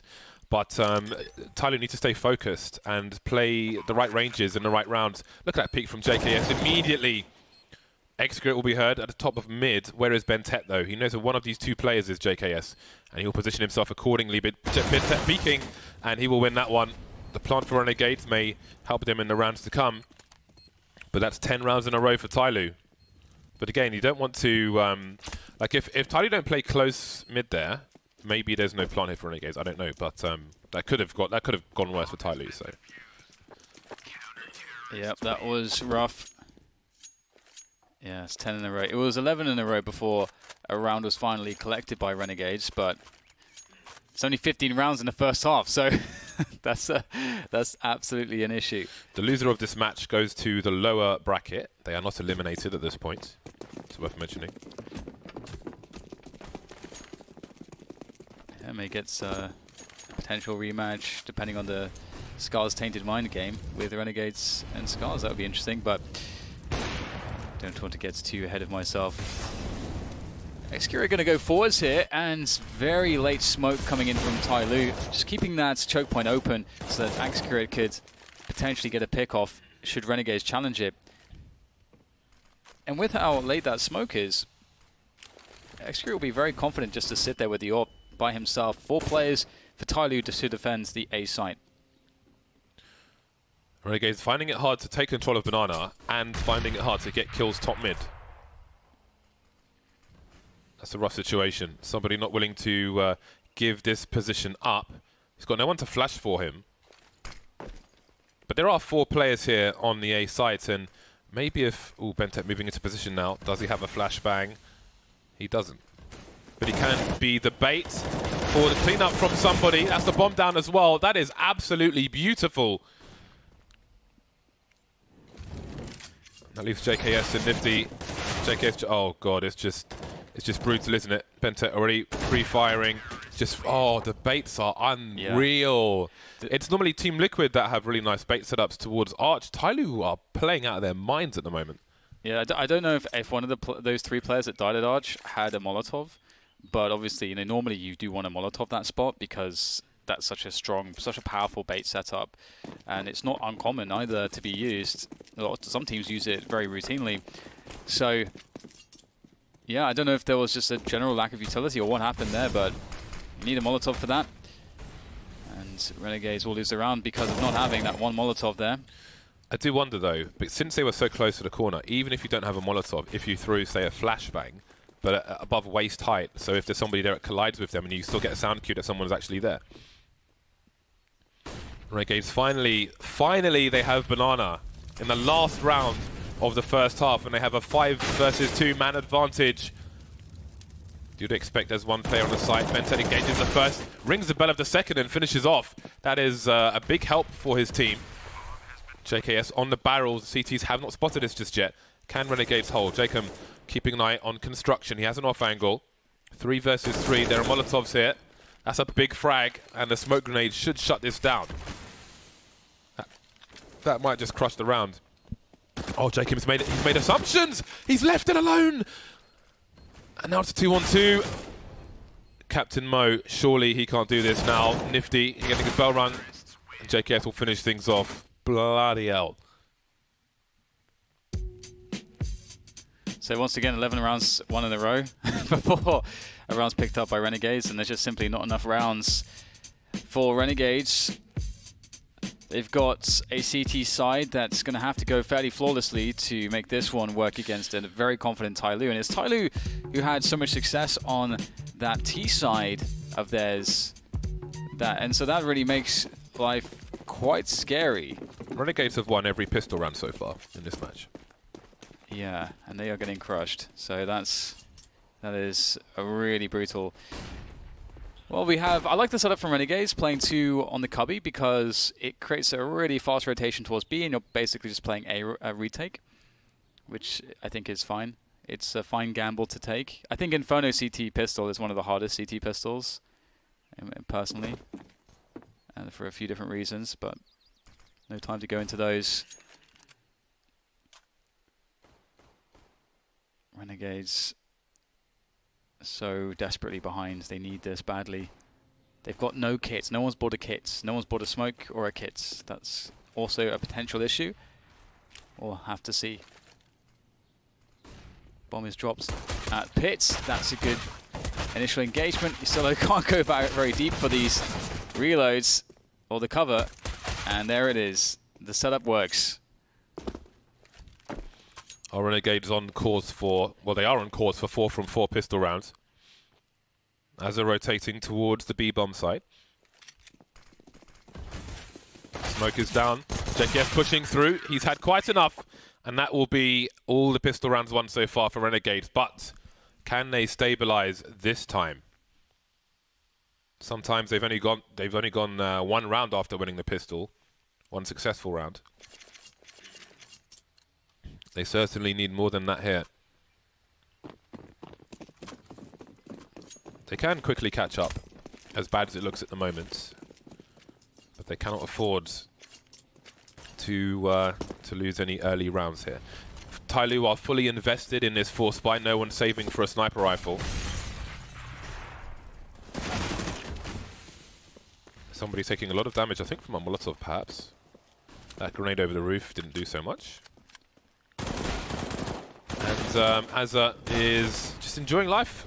He's still in the same position. May not be expected by these Ts, and that is the pushover. Okay, well, they've won the pistol again. They've won the follow-up round again. So they're due another round win before they start losing, I think. I mean, that's, you know, judging by the previous patterns. We'll see how that goes, though. Should hopefully TYLOO just get this one over with quickly. I'm desperate to find out what happens on the next round. Just run into the blender. Ooh, nade down middle. So aggression from Renegades. Oh my god. That's really annoying. Nisty got tagged in the head as well. It's a bit scary, honestly. But they should be okay. They are hunting these kills. Herding up these Ts. Putting them down.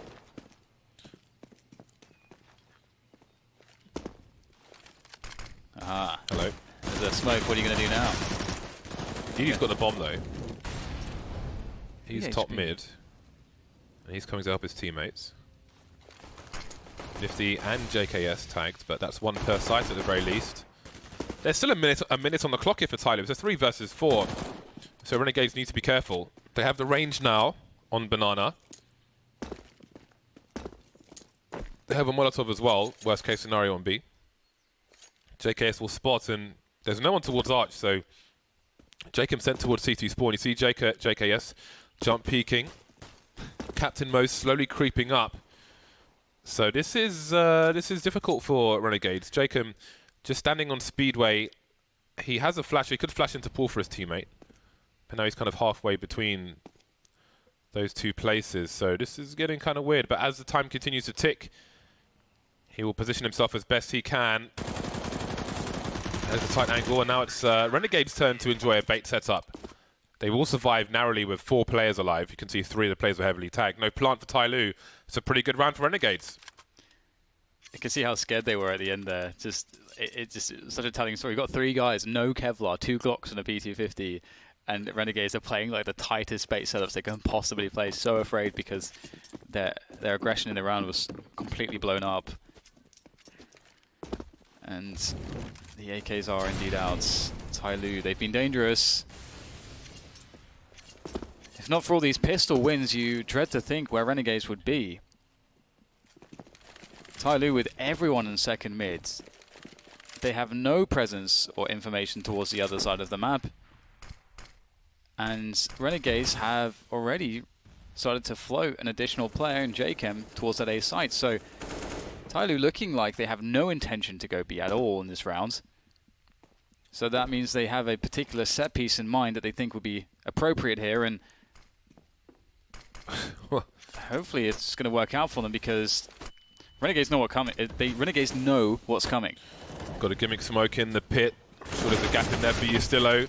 The frag's going both ways at the moment. Extra jumping onto the site, Nifty getting traded, and now it's DD1 versus 2. He's still got the bomb, and he has plenty of time, but Jacob's got a gap in the smoke. So indeed, no presence whatsoever, really. No significant presence towards Banana. Allows Renegades to have 4 players on the A site.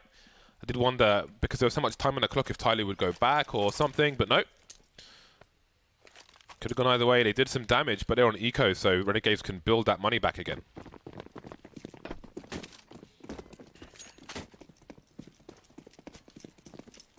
Just some pistols, but it can be dangerous. TYLOO have already done some damage with them in these previous rounds. Banana control again. Good nades coming in. That's a huge amount of damage. And that should be it, really. Bentec can just give it up. See if he can get a 1D, but he will get shot in the back. 9 rounds for Renegades, 11 for TYLOO. So Renegades 5 in a row, and that might be the best streak that they've had in this series so far. I think it must be. It has to be. Well, actually, no, hang on. Sorry, it's the first half of the first map, obviously. They did quite well. So TYLOO back at it again. They've got Execute on an AWP this round. Maybe that could be the difference. Another fast push onto Banana from the likes of Renegades. Jakem, the man to clear the forward positions. Oh, he picked up another HE grenade as well, but Mo, who constantly gets grenaded, it seems, I'm noticing. He eats HEs for days, but almost never gets killed by them. Just used to being on about 35 HP or 27 because of the grenades. 1 minute 20. TYLOO's advantages have evaporated now. Jakem still keen for the rotation, but JKS, he can't jump spot like he could before, so Jakem may want to stay a bit closer to the B bomb site. The pop flash will send him back up the speedway position. As the smoke's off on the arch area, but Nifty still has an angle top mid. So at the moment when TYLOO are focusing on one site, they're not doing enough on the other to deny information. Now there's a smoke down on short, but Azza will smoke the mid position, and they will have control of top mid, so TYLOO better be quick before the rotation comes in.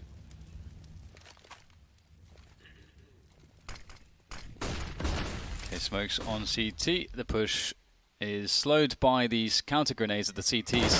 Jakem starts it off, and he may have to finish it off as well because his teammate's going to go down immediately. Captain Mo with one for Jakem as well. 3 versus 3, but these CTs are weak, but Captain Mo continues to deliver here. Execute with the alt post plant, and that's deadly, and Renegades do not want to entertain it whatsoever. They will back away. TYLOO win their first round, their first T round in the second half with a B push. TYLOO enjoying the AK-47s in these duels, and that could be an issue for, well, I think it will be an issue for Renegades in this half, is that in most of these duels, TYLOO are going to have the better weapons. Renegades weren't able to do enough with them in their T half. But as we've seen in many of these matches, these maps in the Asian minor, that the AKs have dominated many of these matches. So we'll see if TYLOO are able to do the same. Back to winning ways, TYLOO surviving with 3 players. And Renegades have a lot of money, so this won't be a giant drain on the economy. I think one player had $12,000 at the beginning of this round. So they'll be absolutely fine in this round, well at the beginning anyway. The rest remains to be seen. One sniper rifle on both sides, 3 players starting towards CT. See Expert lining up a flashbang for the banana position. Smokes at the top and the bottom, and Mo is in situ already. Big push with a flashbang, but it's TYLOO's counter flashes that will be... Actually, I don't think it was a counter flash. I think it was just blinded by his own teammate's flash completely. So that really did not work out for Renegades. Backfired, and it looked like a spot where Captain Mo was in trouble, but he's going to be able to pick up the kill. In fact, no, so it was Bente that picked up the kill, and they'll be in that 5v4. So they have Banana, and Renegades in this position are forced to play passively. Oh my god, they've completely messed up the smoke, and that's given another kill here to Execute. Nifty will get one in the meantime, but the 4v3 here for TYLOO looking favourable towards B. Ooh, peaks, the single peaks. That's not a kill that can be traded. There is a smoke grenade on the floor in front of the B bomb site, but at this point it would be risky to take it. He's still missing it. Oh, that's brutal. DD in second mid with the bomb. That is so unlucky for Yustillo. How are you expecting that at this time of the round? The jump is very important for Execute. He knows his angles. Surely he doesn't peek into this. Such a hard position for Nifty to frag out from anyway. And it will be another save for Renegades. TYLOO heading towards round number 13. Looking at the money of the Renegade side, they can buy around their weapons once again. But they're losing the rounds now. Yeah, it's starting to get a bit scary.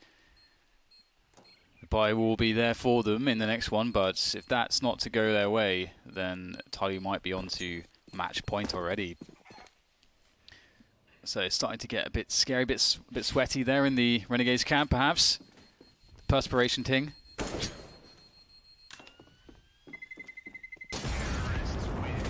Makes me laugh every time you say ting. TYLOO looking good, looking good. Renegades.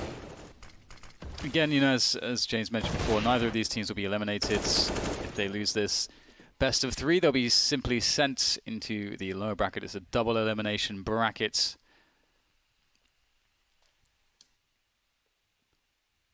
But these are arguably, well, I think you'd be crazy not to not to say unanimously that these are the 2 best teams in this minor, in the Asian minor.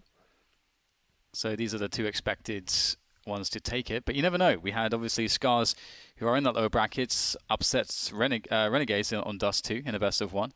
And they did it by playing really well. So we can't take anything for granted here at the Asian minor.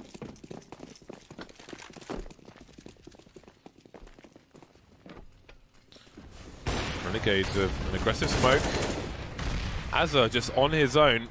There is a smoke down the bottom of Banana, which explains that, but he's been taken out early, and that's not what Renegades needed. There's nobody to trade the frag. There are 3 people on Banana focusing on the grenades as they're going in on his own, and now there are 3 people on B, and you still are left alone. Renegades taking giant gambles here, and it looks like TYLOO are very much in control of this match. Yeah, we've seen that push happen a bunch of times early rounds, and it's been fairly consistent now that TYLOO are getting the better of it.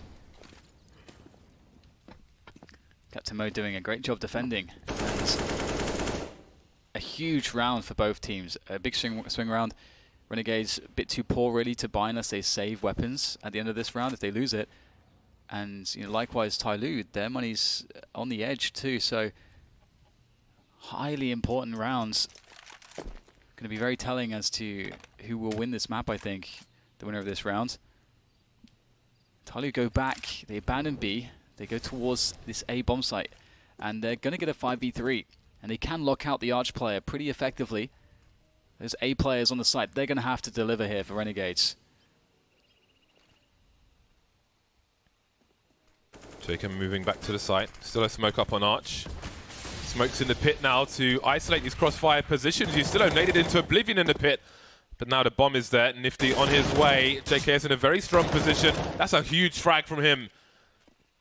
Jacob and JKS still on the site now. Nifty is being waited for by DD, but there are only 4 seconds. They've got to go by elimination. He's got to find both kills. He won't find any.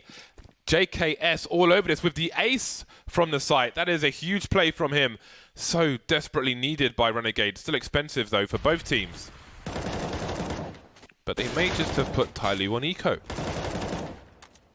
Yeah, the lack of a bomb going down was a pretty huge deal.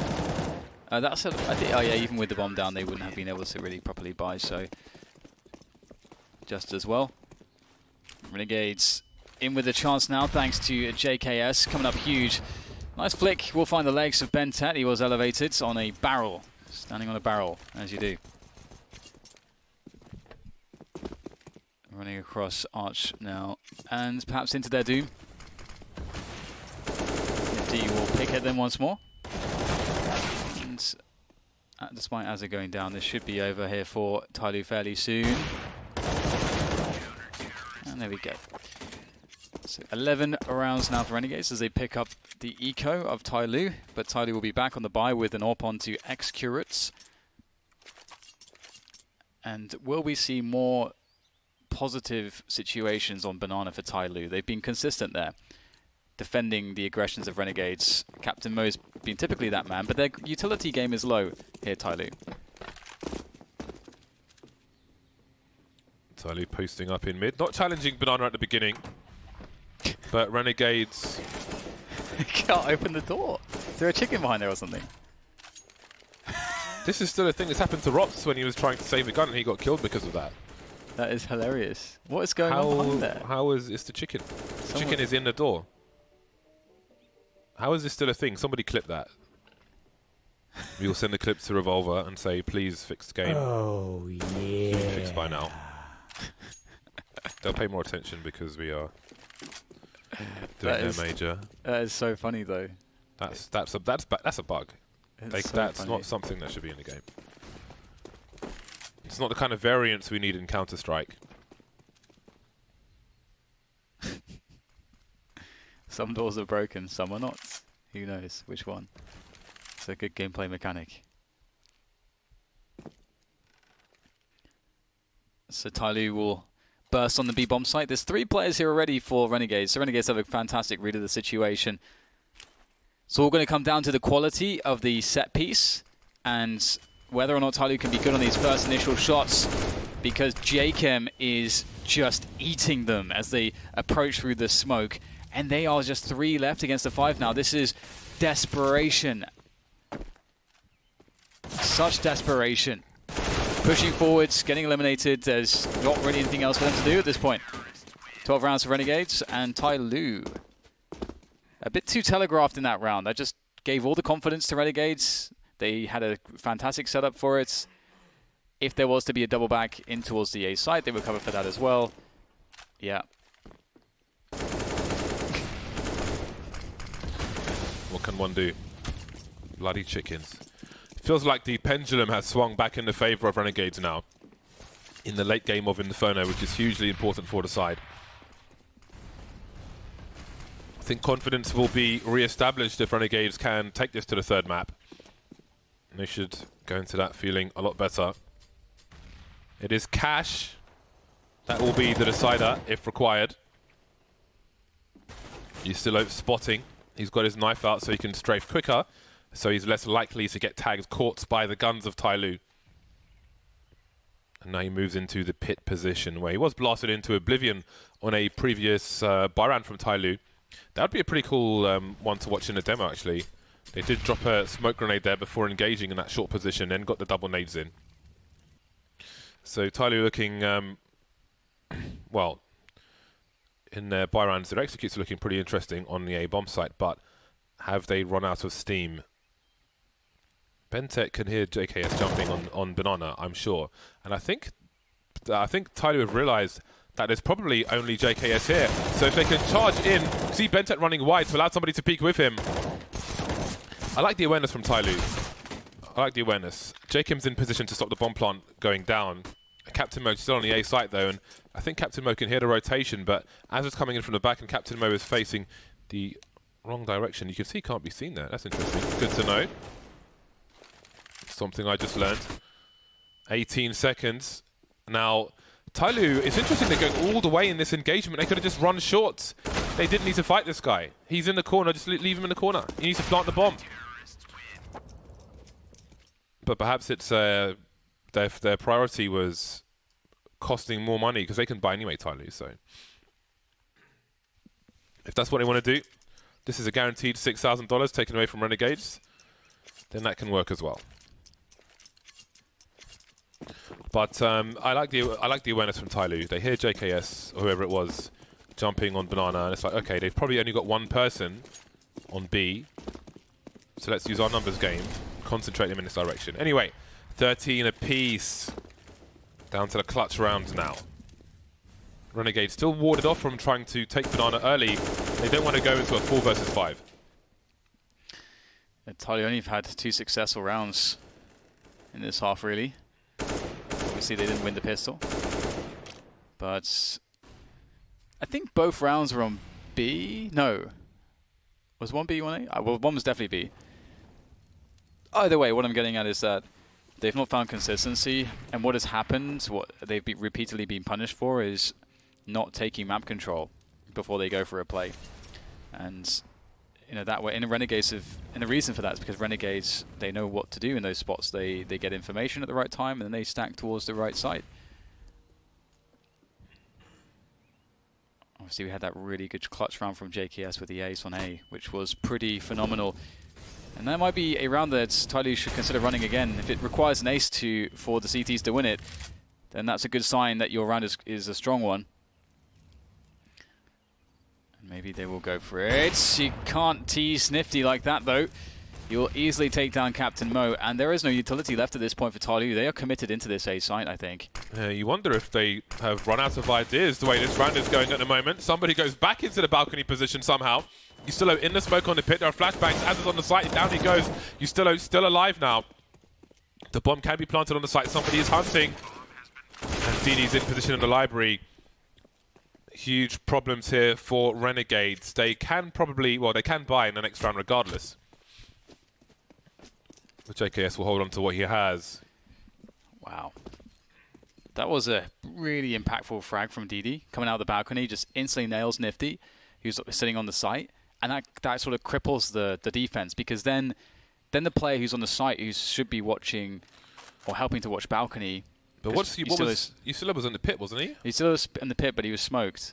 So he didn't have a clean angle onto the balcony. So then the player on the site next to Nifty, who Nifty died, then had to look towards the balcony, but DD went back into the smoke. And so then he's looking at the balcony as the players come in quad, and then just like, you know, wrap around the site and just smash him in the face. Then YuStillo is alone, trying to work out what the hell's going on in the smoke. It's absolutely crazy. He runs through a smoke on balcony, kills the player, and just goes back in. It's like, yeah, I'll be back later, guys. Cheers. That was like the linchpin of the defense. Like DD killing that player, just like everything else collapsed. It was really cool to see that, the way that worked. Yeah, that's nuts. Some interesting rounds here. TYLOO back in the lead. And the money's fairly low. One of these teams might be on a force buy after this round. The bomb has been left literally in T-spawn, which is just not necessary. It's just a waste of time to go all the way back there to pick it up. Yeah, it's just annoying. It's just no need for this. All the way in T-spawn. Yeah, no need for this. Don't be that guy.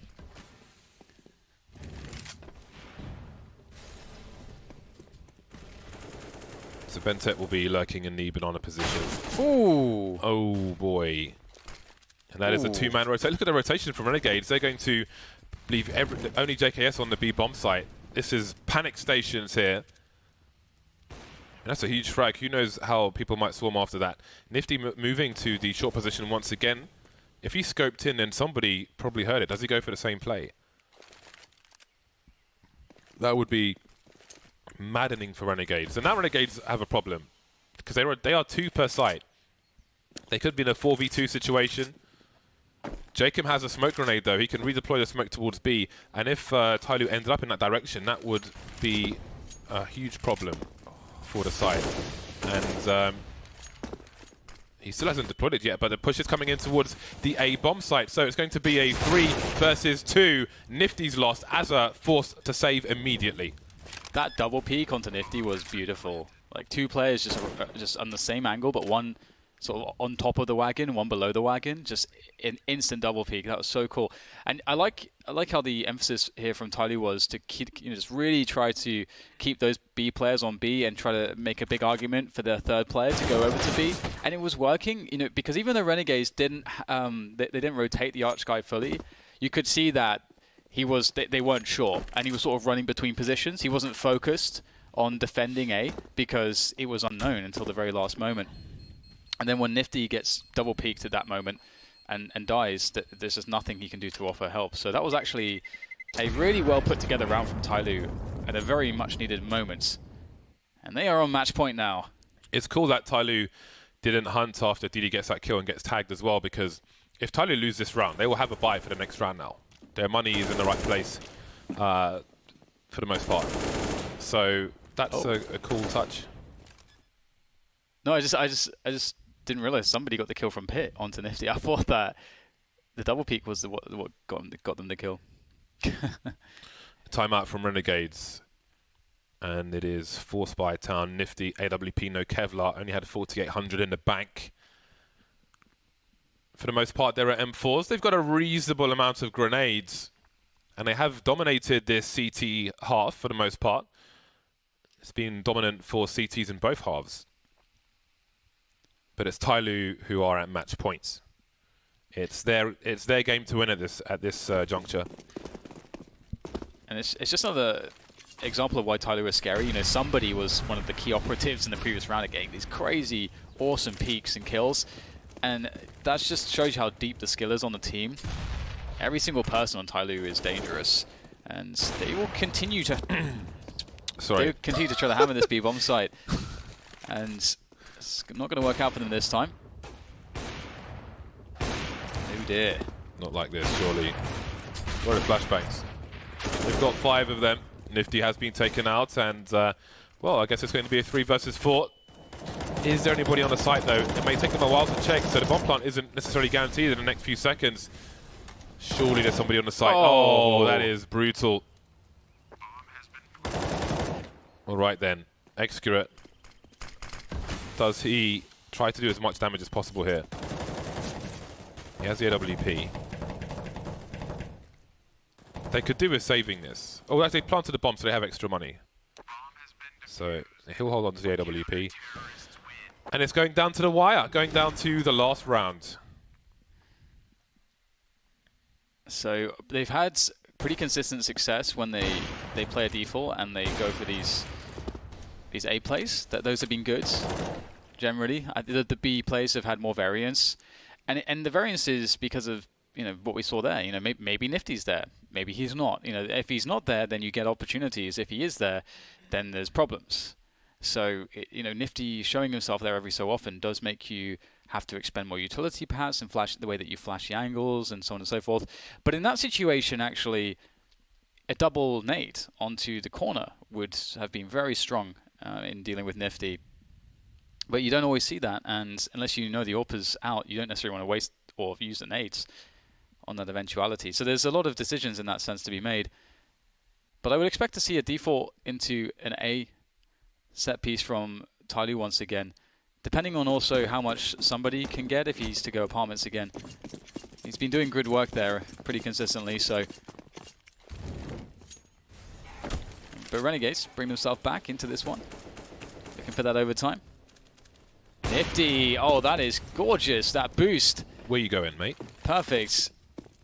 It's going to be tough to respond to that. Oh, he tries though, he tries. He spots a triple peak, and there's no way for them to capitalize. TYLOO, there's nothing they can do here, it seems.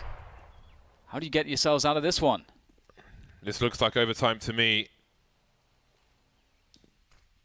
That must be frustrating for TYLOO. They see 3 players on short, but they're all basically top mid, so it's not like they can go for a fast play towards B or something. 5 versus 2. This one's hairy. Yeah, this is one of those spots where you need someone to just have this godlike confidence and just pre-fire angles, just get those 1 bullets in.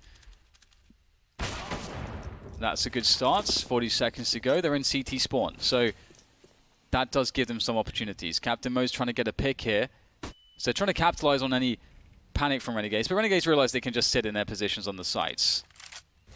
I like this. Jacob looked like he was heading towards CT, and now he is, while Excurate just comes off the angle. Excurate had dropped the bomb and was looking for the rotation just to thin the numbers yet more. Grenades continue to be deployed. Flash has gone to the wrong place. Ustilo's on the site. There are 14 seconds. He's got to find this kill on Ustilo, and Excurate will do the job. Crikey. 2 versus 3. This was 5 versus 3, remember. That Molotov may just kill Captain Mo, and now Excurate with the AWP still has grenades flying in his direction. And the incendiaries will do the job. Overtime is secured for Renegades. Good effort from TYLOO, but Renegades indeed, they do shut it down. Great use of incendiaries for sure, and who knows what's going to happen now. Now we get to overtime, the big reset button has been pressed, and I think I think, you know, for the T side of TYLOO, you know, much like Renegades, it was a struggle. But I feel like TYLOO have benefited from a lot of, you know, these rounds in regulation. I think they understand better what will be more, you know, more successful. Some of the tendencies of Renegades, as opposed to sometimes when you get into overtime and it's just really unclear. I think how to play out the rounds. I think that TYLOO will have a good sense of what can be good for them. But equally, Renegades have the confidence of making the comeback work. 3 players on B for them. That's been fairly consistent. Palmer's take from TYLOO. There is a round where TYLOO can just rush Arch or Quads early round because of these 3-man setups on the B side. Smoke down Arch for the time being. Jacob and JKS in those positions. Double pit play from Renegades. Nobody on the site, but JKS can quickly rotate. And it seems this is going back to that faithful execute with the double nades towards the TYLOO's position, I would assume. Oh, no, there's only one HE actually on TYLOO at the moment. Perhaps it's a variation. You see the flashbang being lined up by somebody for that pit area. There's the first flashbang to go off. There's another one. And another one. And another one. And another one. Oh my god. Absolute madness in pro matches trying to put all these flashbangs. So many smokes down. But all the frags come for Renegades. Bentet flanking from Arch.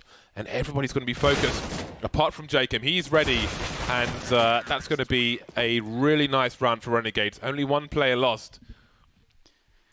Yeah, this is the problem, I think, you know, when you're playing professional Counter-Strike.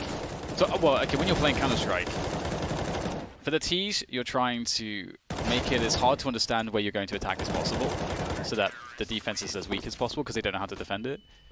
And then for the CTs, it's about finding out what's going on, so you can have the best setup to deal with it. And I think that round was described by Renegades knowing exactly what was coming. They almost immediately understood that it was going to be an A play. And they were not punished for this. There was no grenades at all towards Banana. And that might be a change that they have to make. They can't make it so obvious. Renegades will punish them. Oh, 3 players spotted. Oh, He's no. killed his teammate. Oh, no. And he's That on 4 spray HP. was... Why was he even shooting there? It was really weird. Don't know. Just loving it. That was like... That looks really bizarre. Azar, has he missed DD? Can DD trade? I think he might pull a grenade out or something. TYLOO, what is going on here? Renegades are storming this CT side so far. Bentet, the traitor, is left with 4 HP. The bomb is miles away. There's no money left for TYLOO because they haven't had a plant, I don't think. Okay, some damage done, but it's more or less inconsequential because of the frags in the... Well, only one player was lost for Renegades. Renegades trying to boost top mid. There is an AWP for them to collect top mid as well, and there's some distraction play. As was shooting top mid just as JKS peaked. AWP collected, and that leaves TYLOO with not much. Ah, you couldn't see him because of the smoke. X-ray's too kind to us sometimes. Yeah, there's no bombs down in any of these rounds, so the money really sucks badly for TYLOO. Gonna have to get the CZ and UMP out just to have some nades in this round. Nifty going aggressive, looking to catch someone early, but he will not. TYLOO sensibly playing passively. They're doing this because you have a horrible grenade situation, utility situation, so you want the CTs to throw all their pre-nades first before you then use your nades, because they're going to have to use at least a flashbang or 2 to take Banana. And you want to do that at a time when the CTs have already been and gone.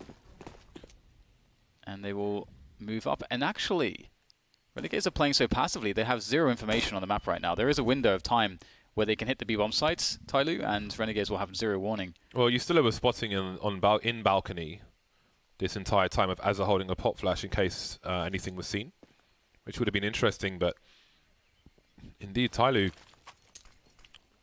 Oh, they just want to burst with minimal reaction time here for Renegades. Running into B with no grenades. They are all over the place now. But again, the frags were going the way of Renegades, or they started that way at least, but now the bomb site has been taken. TYLOO. This is a much-needed round for them.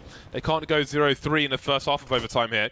Pop flash for Adams to make his way in. The trade frag, though, from Execurate. He's got the angle now, but Nifty's pretty nifty with the AWP. Case in point. 2-on-2. No grenades left for the TYLOO players.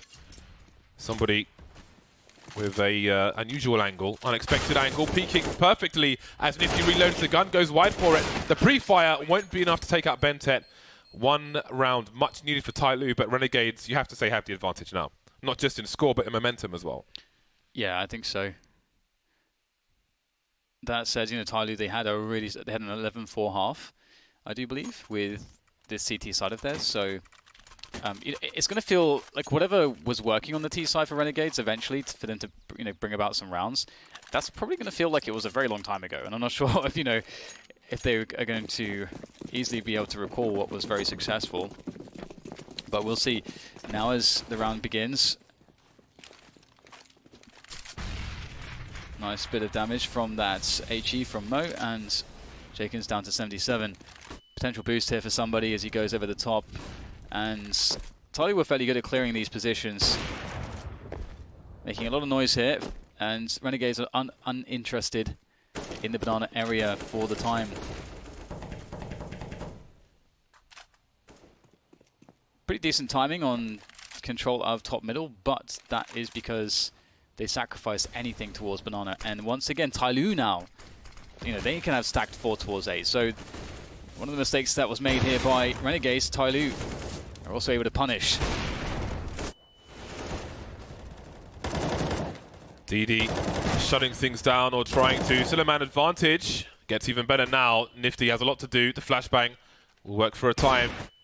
Might not want to jump that one again. More flashes. And there it is for TYLOO. Back to winning ways on the CT side, just as it was in normal time. And the score is tied. First team to 19 to take this one. One of these two teams has to win both these 2 rounds. Otherwise, we go to overtime number 2. It really does seem like, you know, both teams are punishing the same behaviors, but both teams are still sort of doing it. So we saw previously on the last half, you know, Renegades, it's really easy for them to know, because they're pressuring banana, that, oh, you know, TYLOO's T side is going to go to A. Let's play 4 players A. Okay, now we know it's coming. We're set up. Okay, we defended it. That's great. And that's happened multiple times. And now TYLOO are seeing Renegades do the same thing on their T side, where they have 0 pressure on the banana. They just walk into an A setup, try to execute it, but there's 4 players waiting for them of TYLOO, and then TYLOO defend it. So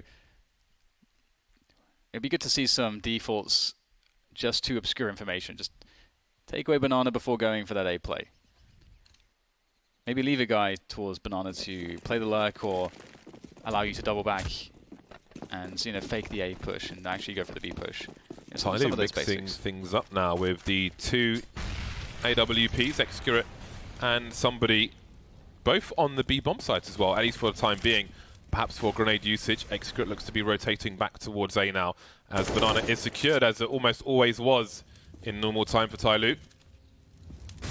Somebody jump peeking, not shy to go ahead of the Molotov. Not the first time we've seen this one either. Got to be careful for the flashbangs. There's one coming in from TYLOO.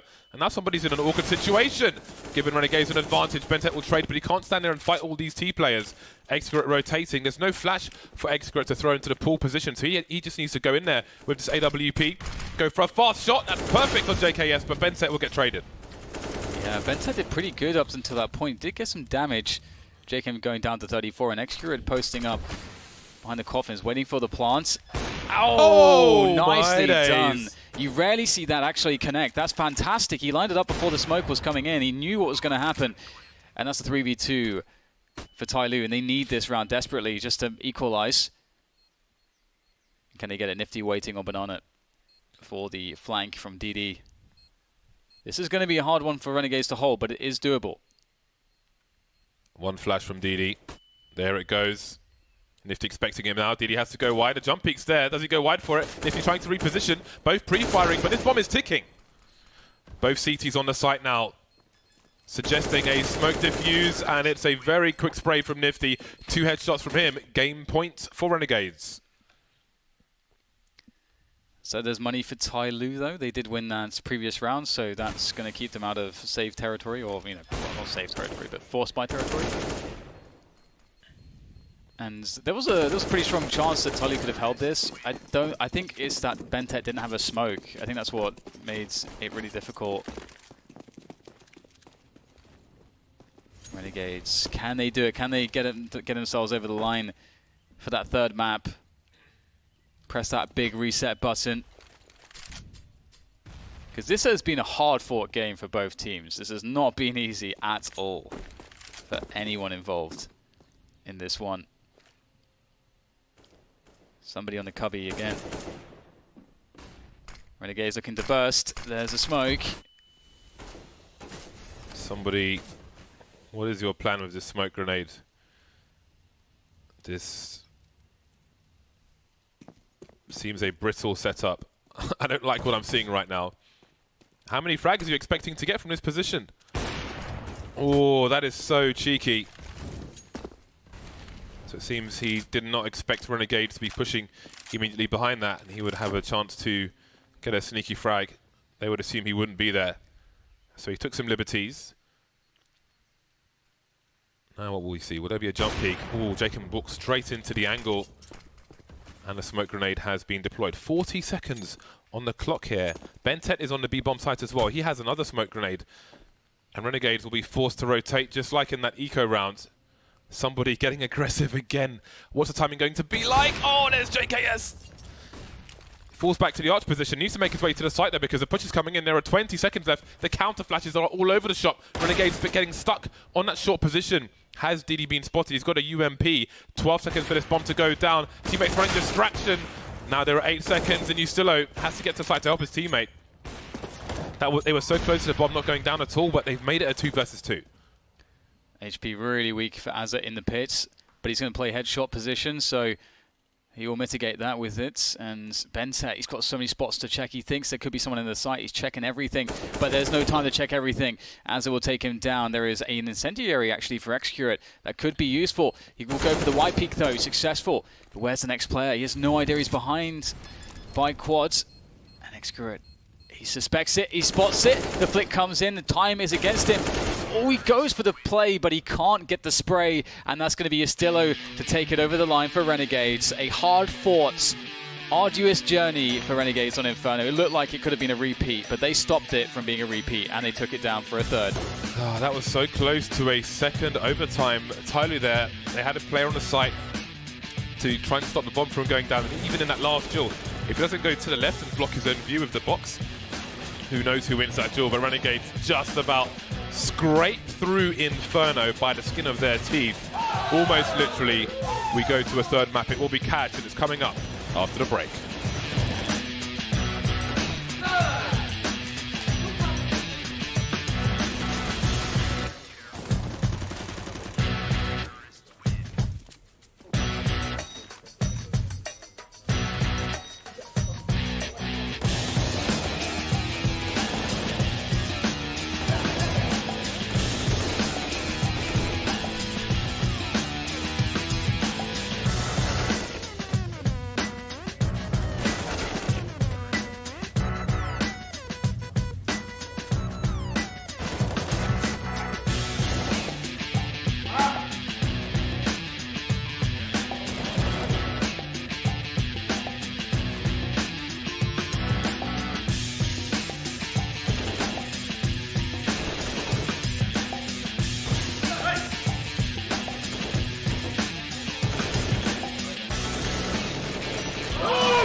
Knowledge comes power, and power to be wielded wisely, which is why, as the expert, I bet with Betway for the love of the game.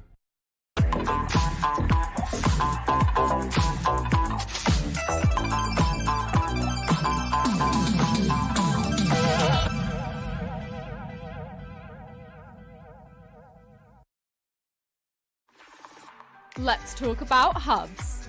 Oh, what's a hub, you ask? Think of it as a miniature FACEIT with all of its tools at your disposal. Whether you want to play with your community, run a league for your school, engage with fans while streaming, or create local leagues with prizes, hubs let you do that and much more. Join or create hubs right now on FACEIT. Head to FACEIT now and discover hubs.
Quite a match of Inferno we just saw. Very back and forth affair. TYLOO looking very, very dangerous, and do wonder if they were a favourite. Who knows what to expect on cash, but Renegades have had a very difficult time of things in this best of 3 series so far. And maybe now they will find some freedom on cash. I guess one of the worst things too is that both these teams have so much experience playing each other. And that can be problematic, I think, sometimes, because stuff that's happened in past games, in history, you know, that's definitely in your mind when you're playing these games. Any good feelings, any bad feelings, any tendencies that you've learned of your opponent is something that gives you an edge or could play against you in situations like this. But both teams have shown a pretty good resilience at this point. You know, in the first map, it was a great comeback from TYLOO. And in the second map, Renegades barely making it work. It looked again like TYLOO should, or had great opportunities to take it over the line, but it wasn't really how it worked out. So then we get to the great decider, Cash, and I think it's hard for me to go against Renegades on the cash. I think they have all the tools to have a really good cash game. But TYLOO, they've been showing great aggression on the CT side so far in this series, so it's a difficult one to predict, but I want to lean towards Renegades. I feel like the map probably does favour Renegades, but I don't know, man. I mean, TYLOO are going to be starting on the CT side. If they get off to a good start, you have to wonder if Renegades would get frustrated. I mean, TYLOO have just been out-dueling Renegades in a lot of the games we've seen so far. I think that Cash should be more of a playground for Nifty than Inferno, at least. We will see. We will see. TYLOO have to be feeling confident going into this, regardless of the statistics on these maps. On this pistol round, Mo will be quickly into the A main area, quietly walking in. Nobody has seen him, so he may have a big part to play in this round later on. It's quiet. It's real quiet. And they're still real quiet, because no one is moving a muscle.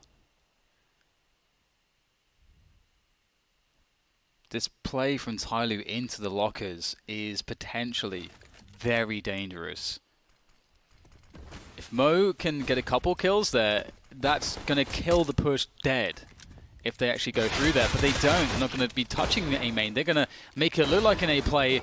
And, well, what do you know? They're in B, and it's only DD there to stop it. Ooh, that's 2 shots in the head from Nifty. TYLOO moving to the side. The other 2 players trying to secure the vent position.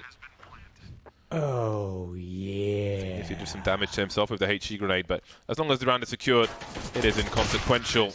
And there is the round being secured by Jaker and 1-0 Renegades. They continue to win every single pistol round in this best of 3 series. Oh, yeah.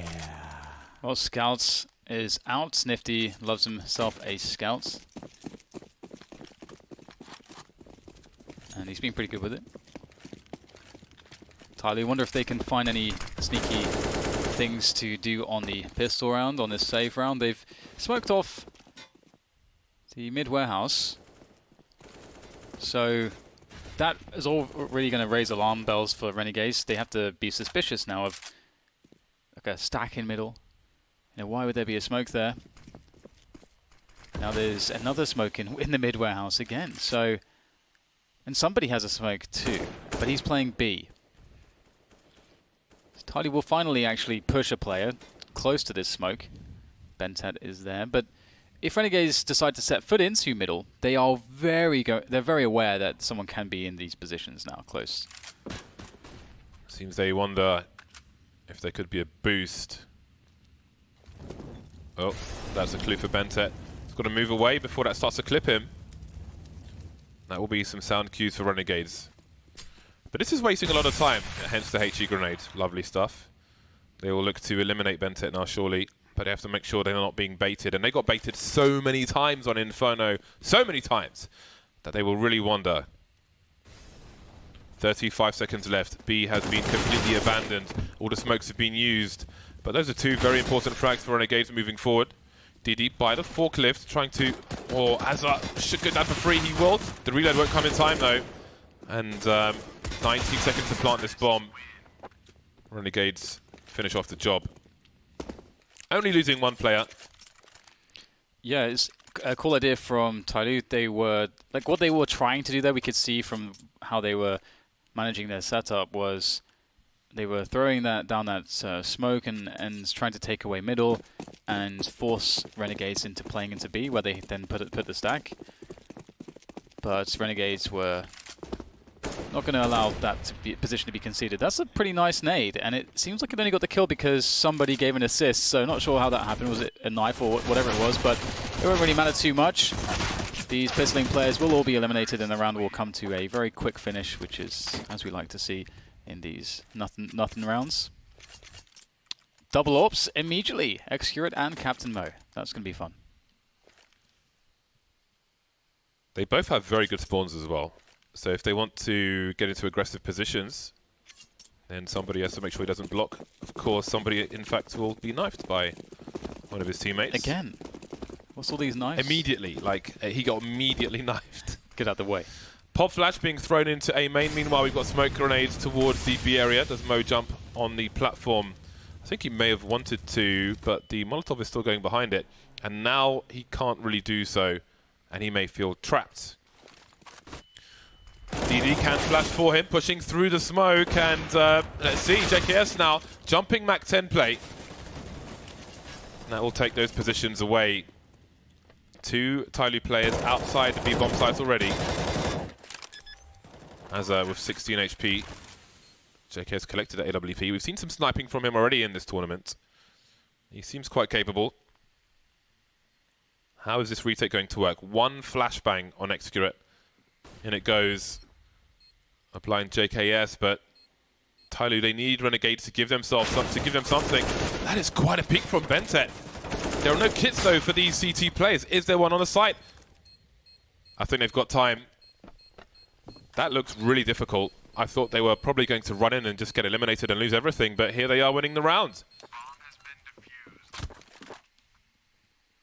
So that's that's going to be a much needed one, and it will also present a pretty good opportunity for Renegades to get the reset in there, but two players survived, so...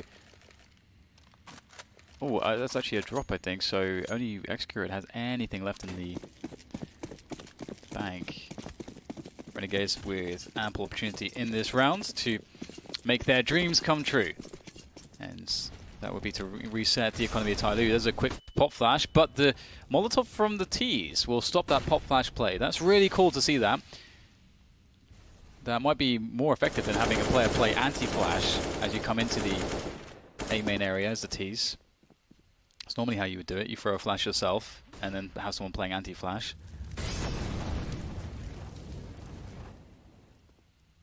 Holding position. No map control at all for Renegades. And TYLOO must be suspicious. And indeed, that's a great flashbang. Forces out an AWP shots, tells them that Renegades are looking for a pick onto A.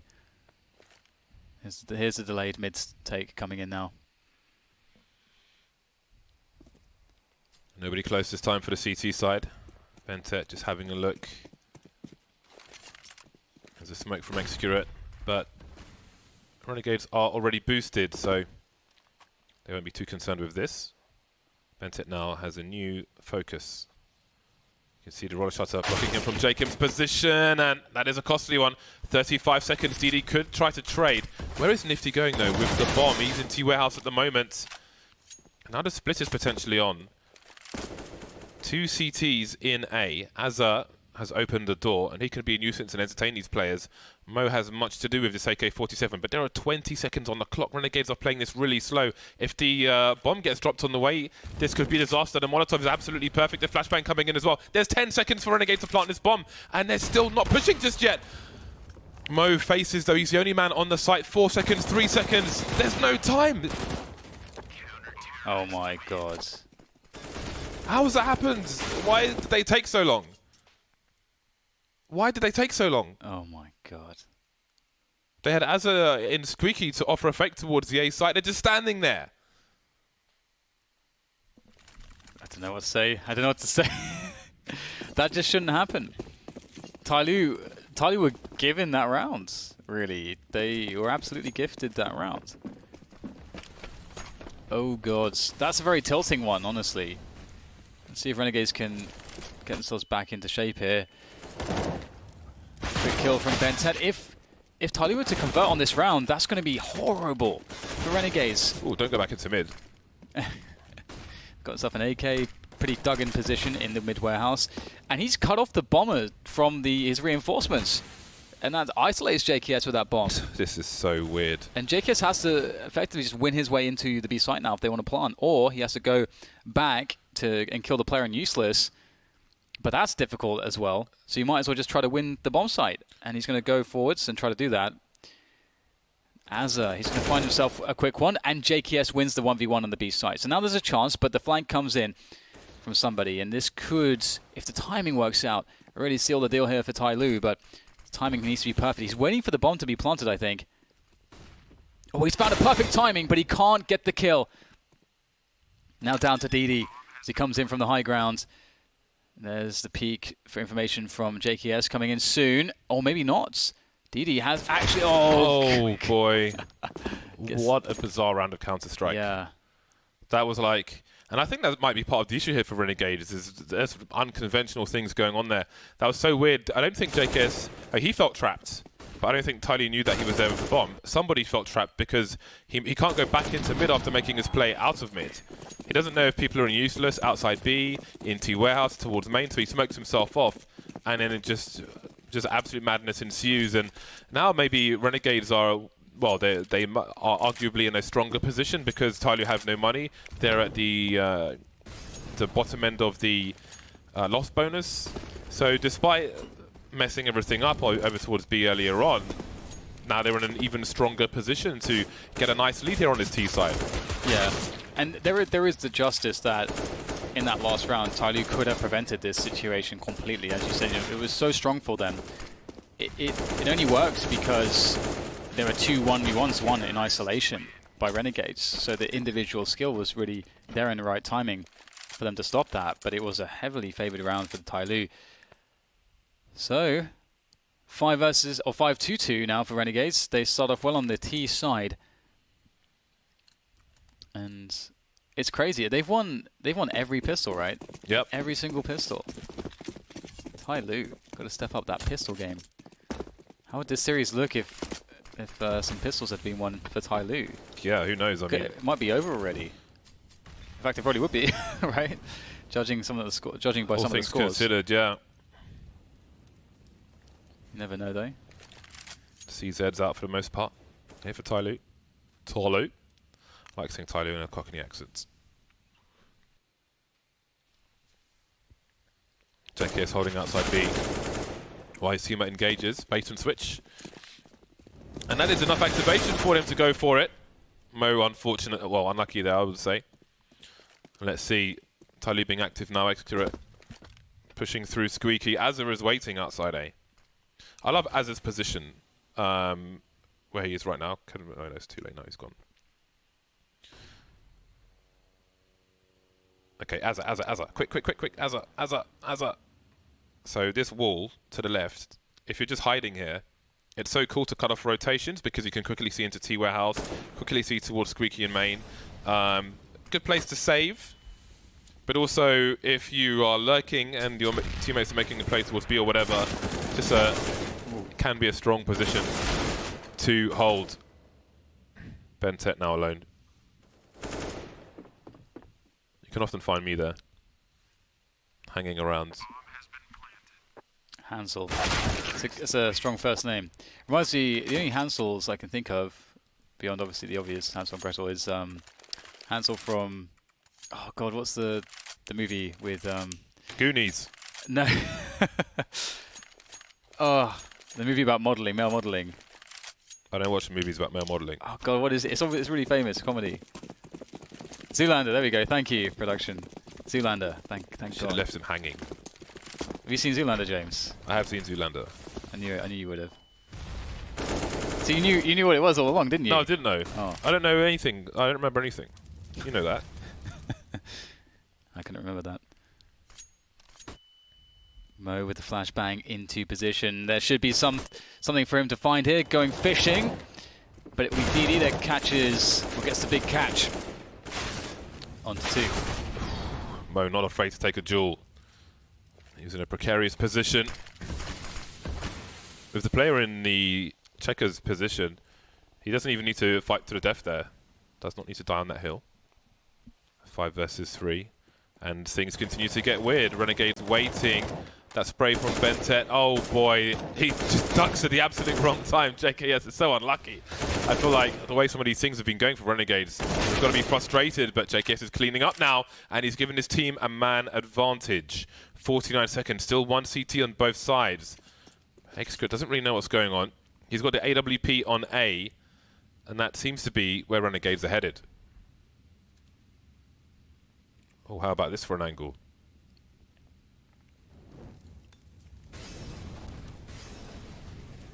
All the Molotovs thrown as well. Oh my goodness. Brazen repeaks coming in from Excurate.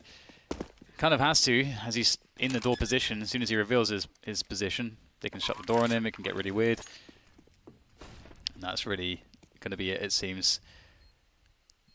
DD will abandon ship, and Renegades will pick up another round. Renegades looking really good now for this best of 3.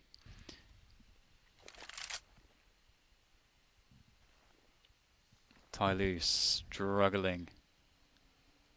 And we're starting to see some of the, I mean, this is a great map for Renegades because, I mean, for the same reasons it should be great for TYLOO on the T side. Both teams have really strong individuals, so, we saw JKS by the Z connector, previously doing huge amounts of damage, like very confidently just snapping on heads with the AK-47. And TYLOO have not been able to do too much against that so far. We've got Renegades again with the full buy, and TYLOO can half buy with that AWP. So we're going to see CZs with this AWP that will be saved. Quite conservative actually. They have the $3,400 loss bonus here, so they are going to be saving some money in the next round as well after the full buy.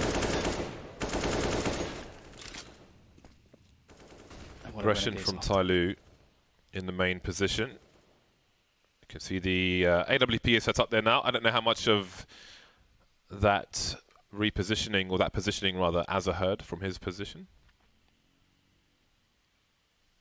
But when you go towards Squeaky, you can hear the plays in towards main, if the timing is right. Something to bear in mind. So Renegades may be aware that it's been compromised, but in this situation you would just take the assumption that it has been compromised until you see otherwise, and take that approach if you do venture into towards the main position. Especially with 45 seconds gone, or more. Squeaky line up from Excurate to, sorry, not from Excurate, from Azza to smoke off the quad position. You can see questions being asked now. Somebody is in an absolute blind spot. Great to stand there if you want to knife people. He still was looking for it. Thought he did enough with the shoulder peeking, but he didn't bait the shot.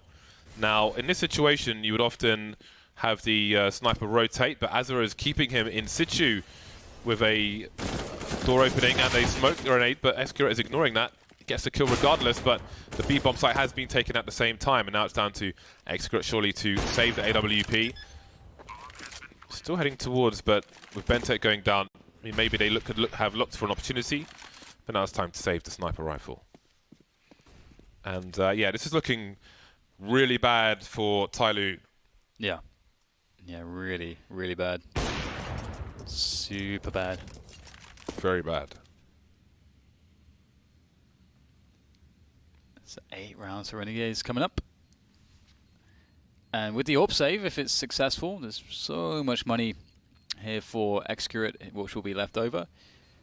If he can save it, oh, flash comes in and he's wrecked. But he'll have the AWP next round if he wants it. 8-2 to TYLOO. Not looking too fantastic at the moment. And Nifty, some beautiful wallbanging here.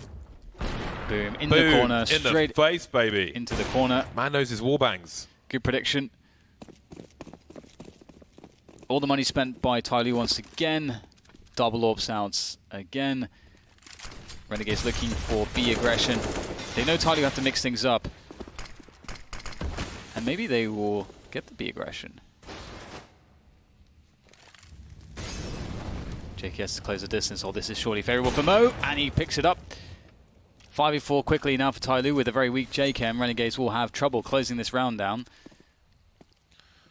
Have they revealed a second sniper yet? No. Inscreva has not fired a shot in the middle position. 2 players on A. Bentet by the fork as they're lurking in the squeaky door once again. He has made a nuisance of himself there. Opens door, perfect timing as the molly is down. Somebody's will be the focus now, surely, of this push, but Azar takes the forklift position for granted, and that will cost Renegades. Now they get cut to absolute pieces, cut to ribbons. TYLOO finds one, and that's going to be that. DD from the back. Again, Renegades kind of baited themselves there with the smoke grenade thrown by TYLOO. That's a much needed round for TYLOO. They have a good buy in this round because they survived in the numbers, and now Renegades have another opportunity to reset them. Looking for the white box position here. Oh, the flames obscuring it a bit perhaps for Nifty. Not sure if he'll get another opportunity there after showing. I mean, he already shot a bullet there, so it would be kind of foolish for Bentet to re-peek it too soon. There becomes a time of the round where you're just wasting time there as a tease, so it's a pretty safe bet that they need to come off that position. So Bentet might now start to begin it to find that it's safe. He is just jump peeking around the white box, trying to get information as they're now harassing towards the door position, and it's being a nuisance there, opening it, closing it, throwing molotovs, jumping around, trying to get attention, trying to work out where the CTs are standing. That will help a lot as Renegades look to bust open the defense. 3 smokes around the A side, but the frags come for TYLOO. They've got 3 more players here. Despite somebody going down, the trades will be in their favor. 3 versus 1 now. Nifty in the main position. If Inscreva peeks him, what does he do? Mo's got 2 flashbangs. He's by the car area at the moment. Now Bentet towards 4. He's been spotted. Nifty going for a quick one. Inscreva pops out. He knows where 2 of the 3 players are now. He has a Molotov, but you can see the reposition. This is looking brutal for Nifty. Can't really get anything else done. And the money is getting tight now for Renegades. Another situation where TYLOO could come back to 7. Familiar to Train, perhaps. I think JKS should have bought an AK armor in this round. He had $8,000. Could have had, you know, that 1 AK with CZs. Could have been cool, but we'll stick to the CZ. Pre-nade there from TYLOO will get a bit of damage onto JKS. He'll be weakened. Yeah, Mo definitely needs to reposition. Maybe even go outside the sites at this point. All things considered, if you get rushed, well, I don't know how many frags you can expect to get from this point, but they're both on the site. There are Molotovs all over the shop, and the flashbangs as well. They've got a crossfire now with the CT on the high ground. Bentet's gone too far forward, too many targets. And more kills for Renegades. Captain Mo still on the site. That's a huge frag on headshot, not an easy one to land. And he's doing even better with a shot onto JKS. Now Inscreva looking to finish things off. He'll force the 1 versus 1 with Jacob, who tries to run away. 16 HP now 0. I feel like that could have been much worse for TYLOO, with the numbers that Renegades had close to the site and the Molotovs. But TYLOO continued to surprise us. Great frags. The one from headshot, like so many important frags that absolutely have to land. I didn't even see that one from Captain Mo. This one is huge as well. He is on point now. Warmed up after that first game on the first day. Now he's firing on all cylinders.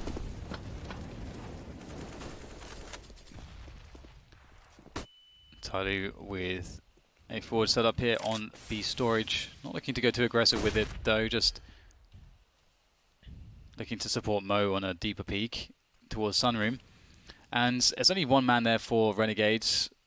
They're running a default here really. You've got a man on either extremity, B storage and Squeaky.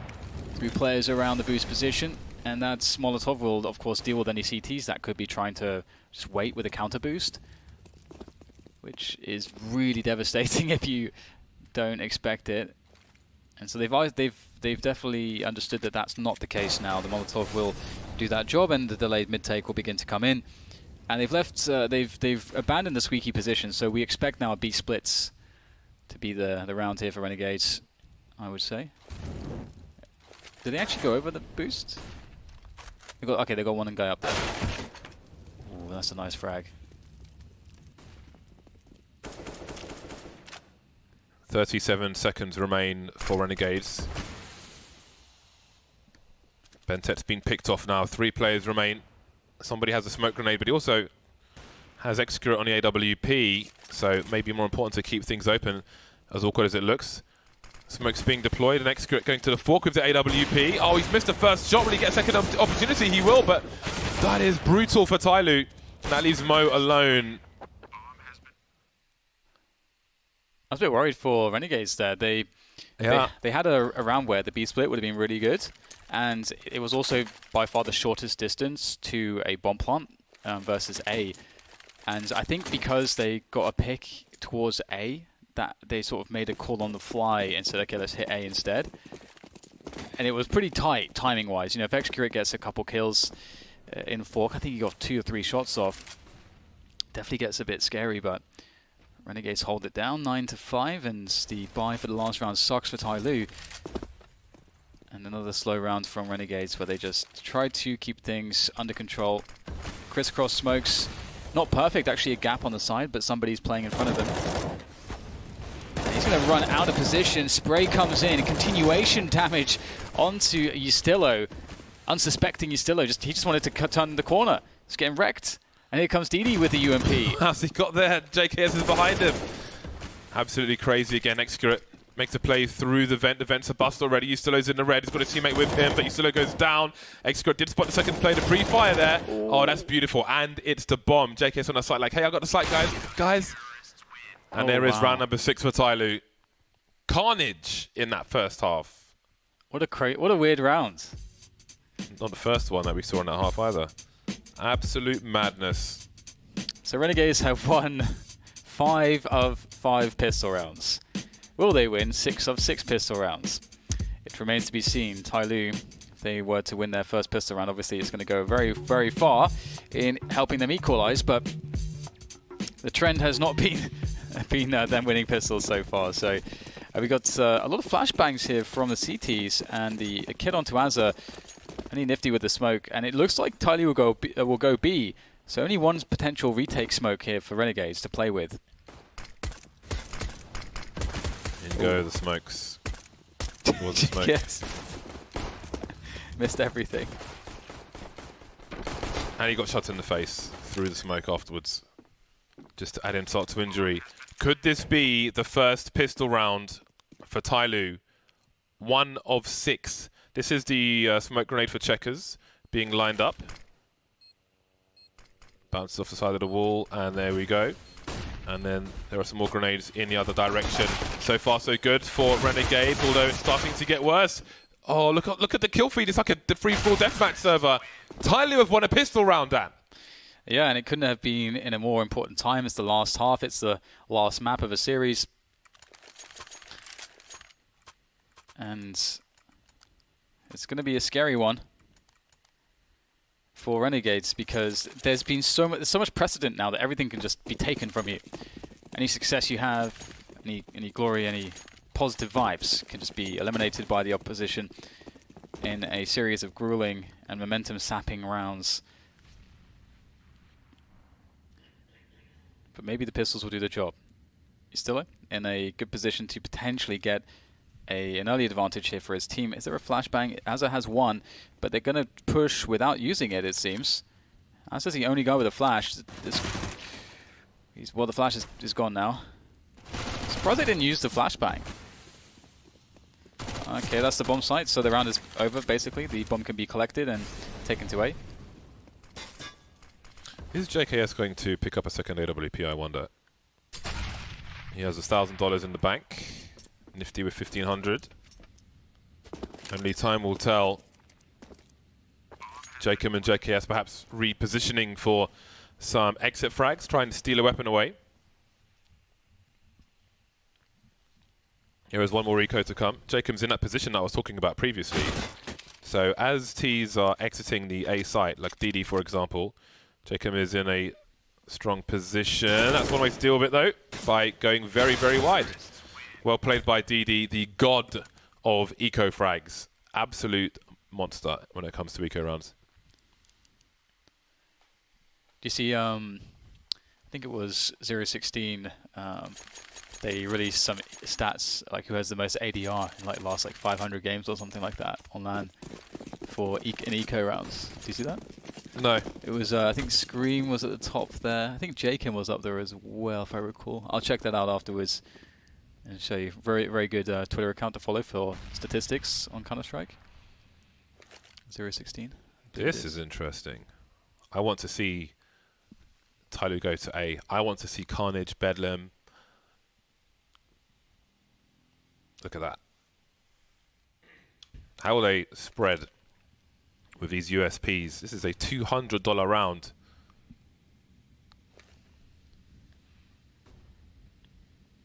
Okay, TYLOO slowly moving towards A. And you have to ask yourself, what are TYLOO doing to figure out where the CTs are? They have a smoke grenade on the cross that will ask a question of Renegades. Oh, yeah. Renegades only have one answer. One Molotov to rule them all. Somebody is going to have a lot of people to find here. 1, 2. Spotted 2 more. The Glock is coming out. And the Molotovs most certainly help and limit where the Renegade side can go. So it seems that TYLOO managed to deal with that pretty well. So that's going to be the equalizer, 9-9. It looked like JKS was considering the AWP, but has gone for the M4 instead. He was the last one to buy after everybody else. Perhaps some discussion amongst the team. 1 minute 45, both teams on the buy. The first buy round, 9-9. TYLOO won a pistol round. Who would have thought? Renegades only have one answer. It's just like a simple burst onto the A side, just through the smoke. And that's a great look for Azza. He's going to just make quick work of them. Wow. 4 quick kills, and it seems like he's just in practice mode at the moment. All too easy, and DD with an impossible task on his hands, and it's a good chance for me to talk about the stats I mentioned earlier. So the account's actually at 16-0, and they post loads of stats. And yeah, anti-eco ADR leaders in the last 3 months, with 600 demos included, with minimum 100 anti-eco rounds required to be included in this ranking. JKM 117 ADR, Cold Zero 113, and Scream 112. So those are the anti-eco beasts. Those are the mans. The guys taking all the kills. I think if TYLOO played as many games, DD would be up there. I'm telling you, man. He gets to the top of stats pages with the eco frags. TYLOO still have a buy in this. Nifty with the squeaky play. How will somebody approach this situation? Does he see that the door is open?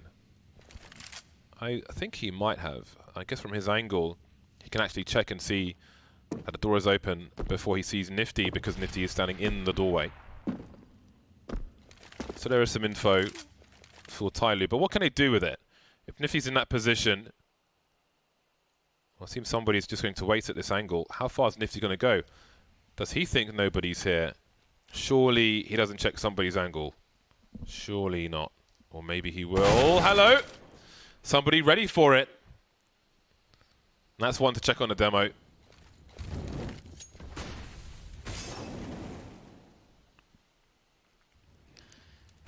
It's a good start. 50 seconds to go. Starting to pressure the A side, starting to set up that wrap onto A through mid as well. And he still is looking to stop it. He gets the first one. The second almost coming as easily, but he will go down. JKS, an easy finish for him. But it's a 2v3 for Renegades to try to retake this bomb site. Both players quickly rushing in from the car position. Forward smoke will kill a lot of time here. CTs will have a very hard time getting in. Big peek from somebody going wide towards the ladder.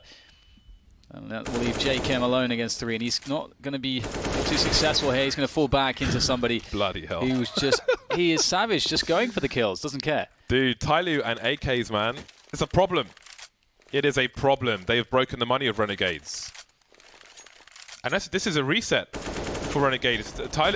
Renegades have only won one round in this half, and they've been reset. This doesn't look good. I mean, we thought this would be very strong for Renegades. Perhaps it hasn't been strong enough. Yeah, these teams seem really evenly matched. It's like it's really hard to separate them. A boost early on. Oh, a bomb. Is that inside? I think it's inside T warehouse. Maybe it's outside. Yeah, it's outside. Like it's inside on my radar. I don't know what is going on with the radar. Like the bomb shows as inside, and Bentet shows as inside. I don't know what's going on. But he's outside. Okay, whatever. Nice awkward angle. At what point will Azza choose to strike? Execura is inside main. TYLOO just being very, very patient at the moment, but look at no sound cues whatsoever. They are convinced that somebody is here. Yeah, Azza needs something to confirm him to like go for a peek. You don't want to do it randomly. So either he sees something or hears something. That's when you go for it. And he may see this. Okay, that's the time to go for it. Oh, the flash comes in. It's actually going to blind a teammate there. And it's good for one and some information. 40 seconds now on the round as they start to close in on the A site. But there's only one guy there. And of course, it's just JKS. No Kevlar, no gun, no nades, no nothing. Meticulous Molotovs. DD keeps the space wide. And the net tight on these CT players. Ooh, he's not really checking properly. Almost tunnel vision on Ustillo being spotted by a teammate who, and now Jacob has an AK-47 and now it's gone. TYLOO in the leads as Renegades head toward their next buy. Tactical timeout from Renegades. One of their players is a bit short, it's for JKS. Always an important player for Renegades on cash.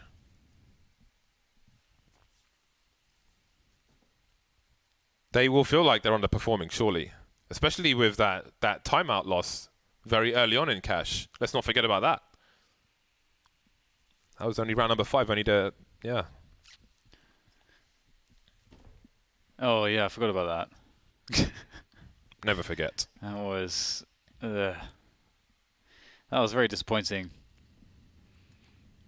We did convert pretty heavily afterwards, but I think 5 in a row after that one, but still, you hate to see that. Some money left in the hole here for Renegades. They've been pretty conservative with their purchase. They'll get $2,400 if they lose this round in loss bonus.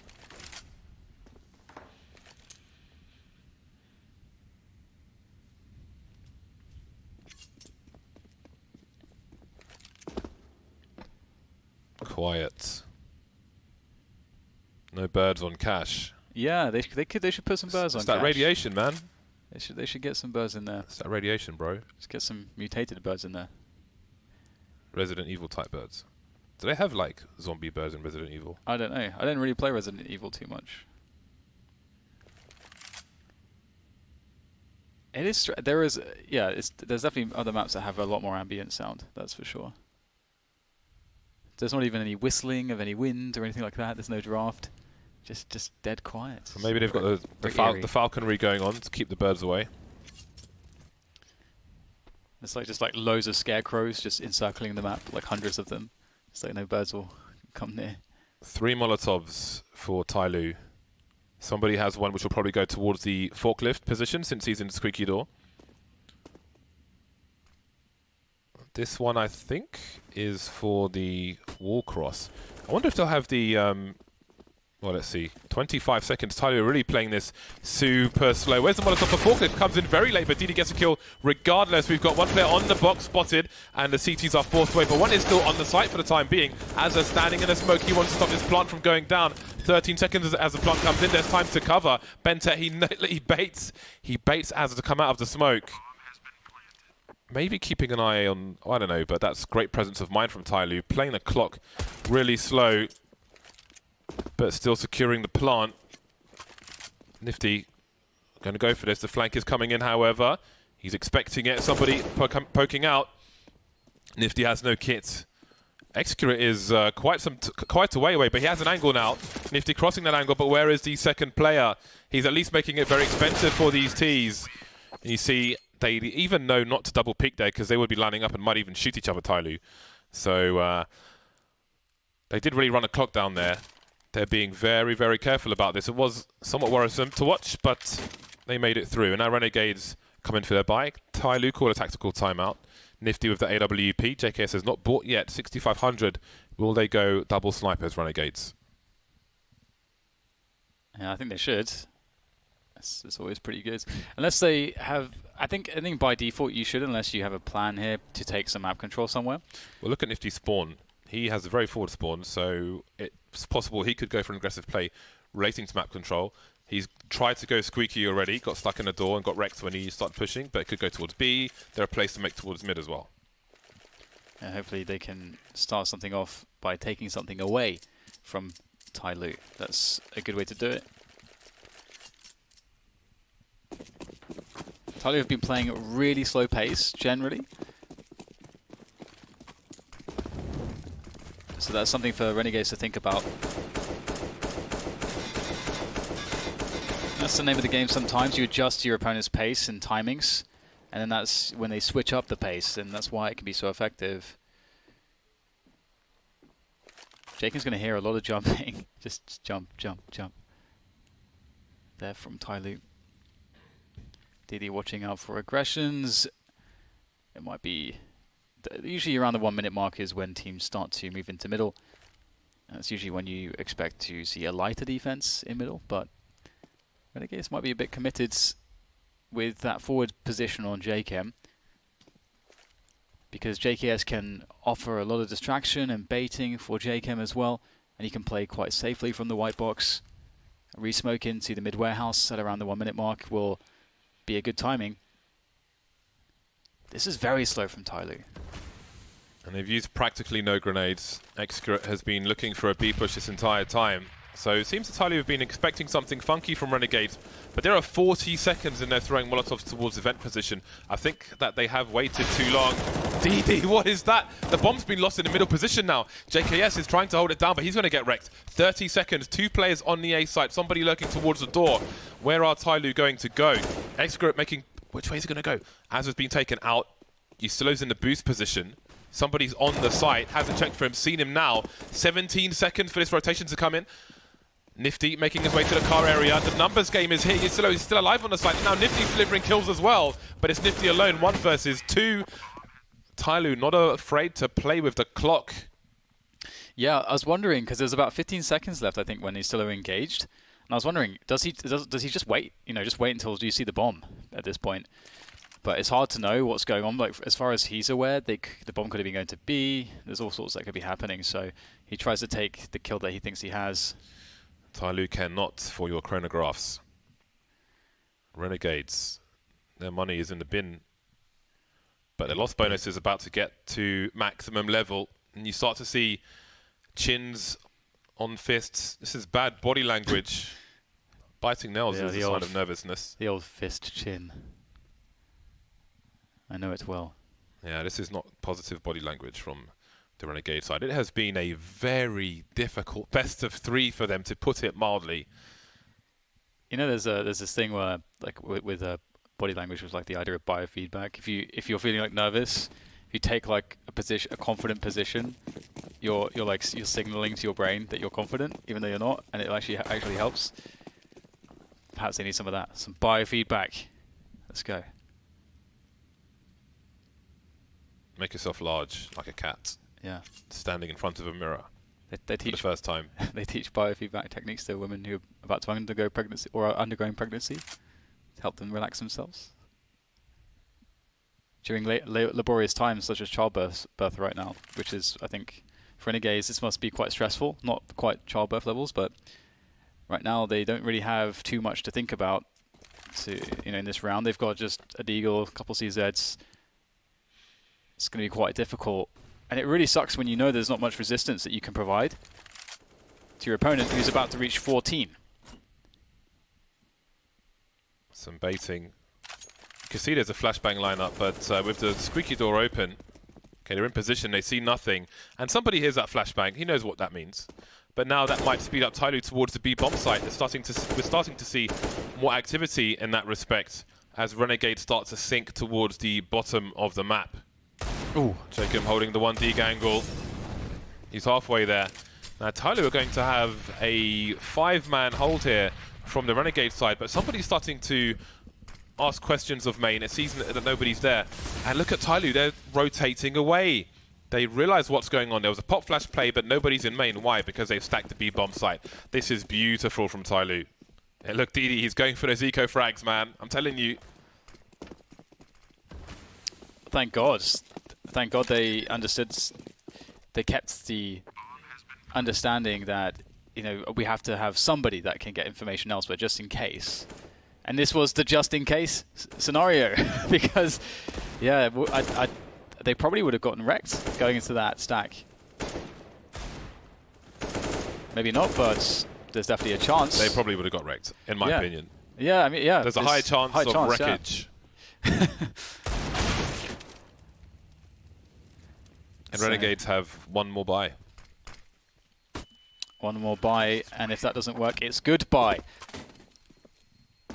At least in this best of 3. Or hello to the losers bracket. Both. It's goodbye and hello at the same time. Goodbye, hello. Multitasking. I'm leaving this area and I'm joining this area. TYLOO will take a tactical timeout to compose themselves and say, guys, this is Renegade's last buy. We win this round, we play our anti-force buys, we get our mollies on A or whatever we want to do, and we win this game 2-1. We stay in a winner's bracket. Now this is a situation where they've been using the time, they've been playing the slow rounds and fragging out afterwards. And this is a time where you feel like the hesitation, if they have a moment's hesitation playing a slow round like that, then who knows what might happen. Renegades are at max loss bonus, and I feel like you might be more inclined when your opponent has a weaker buy to try to play a super slow round in this situation and mess it up, as that molly has gone in the wrong direction.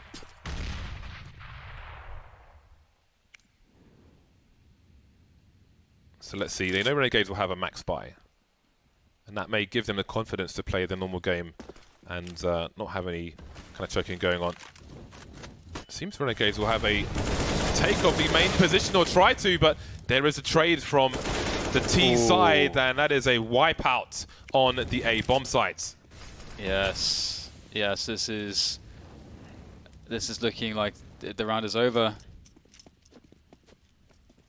Oh no, that was explosive.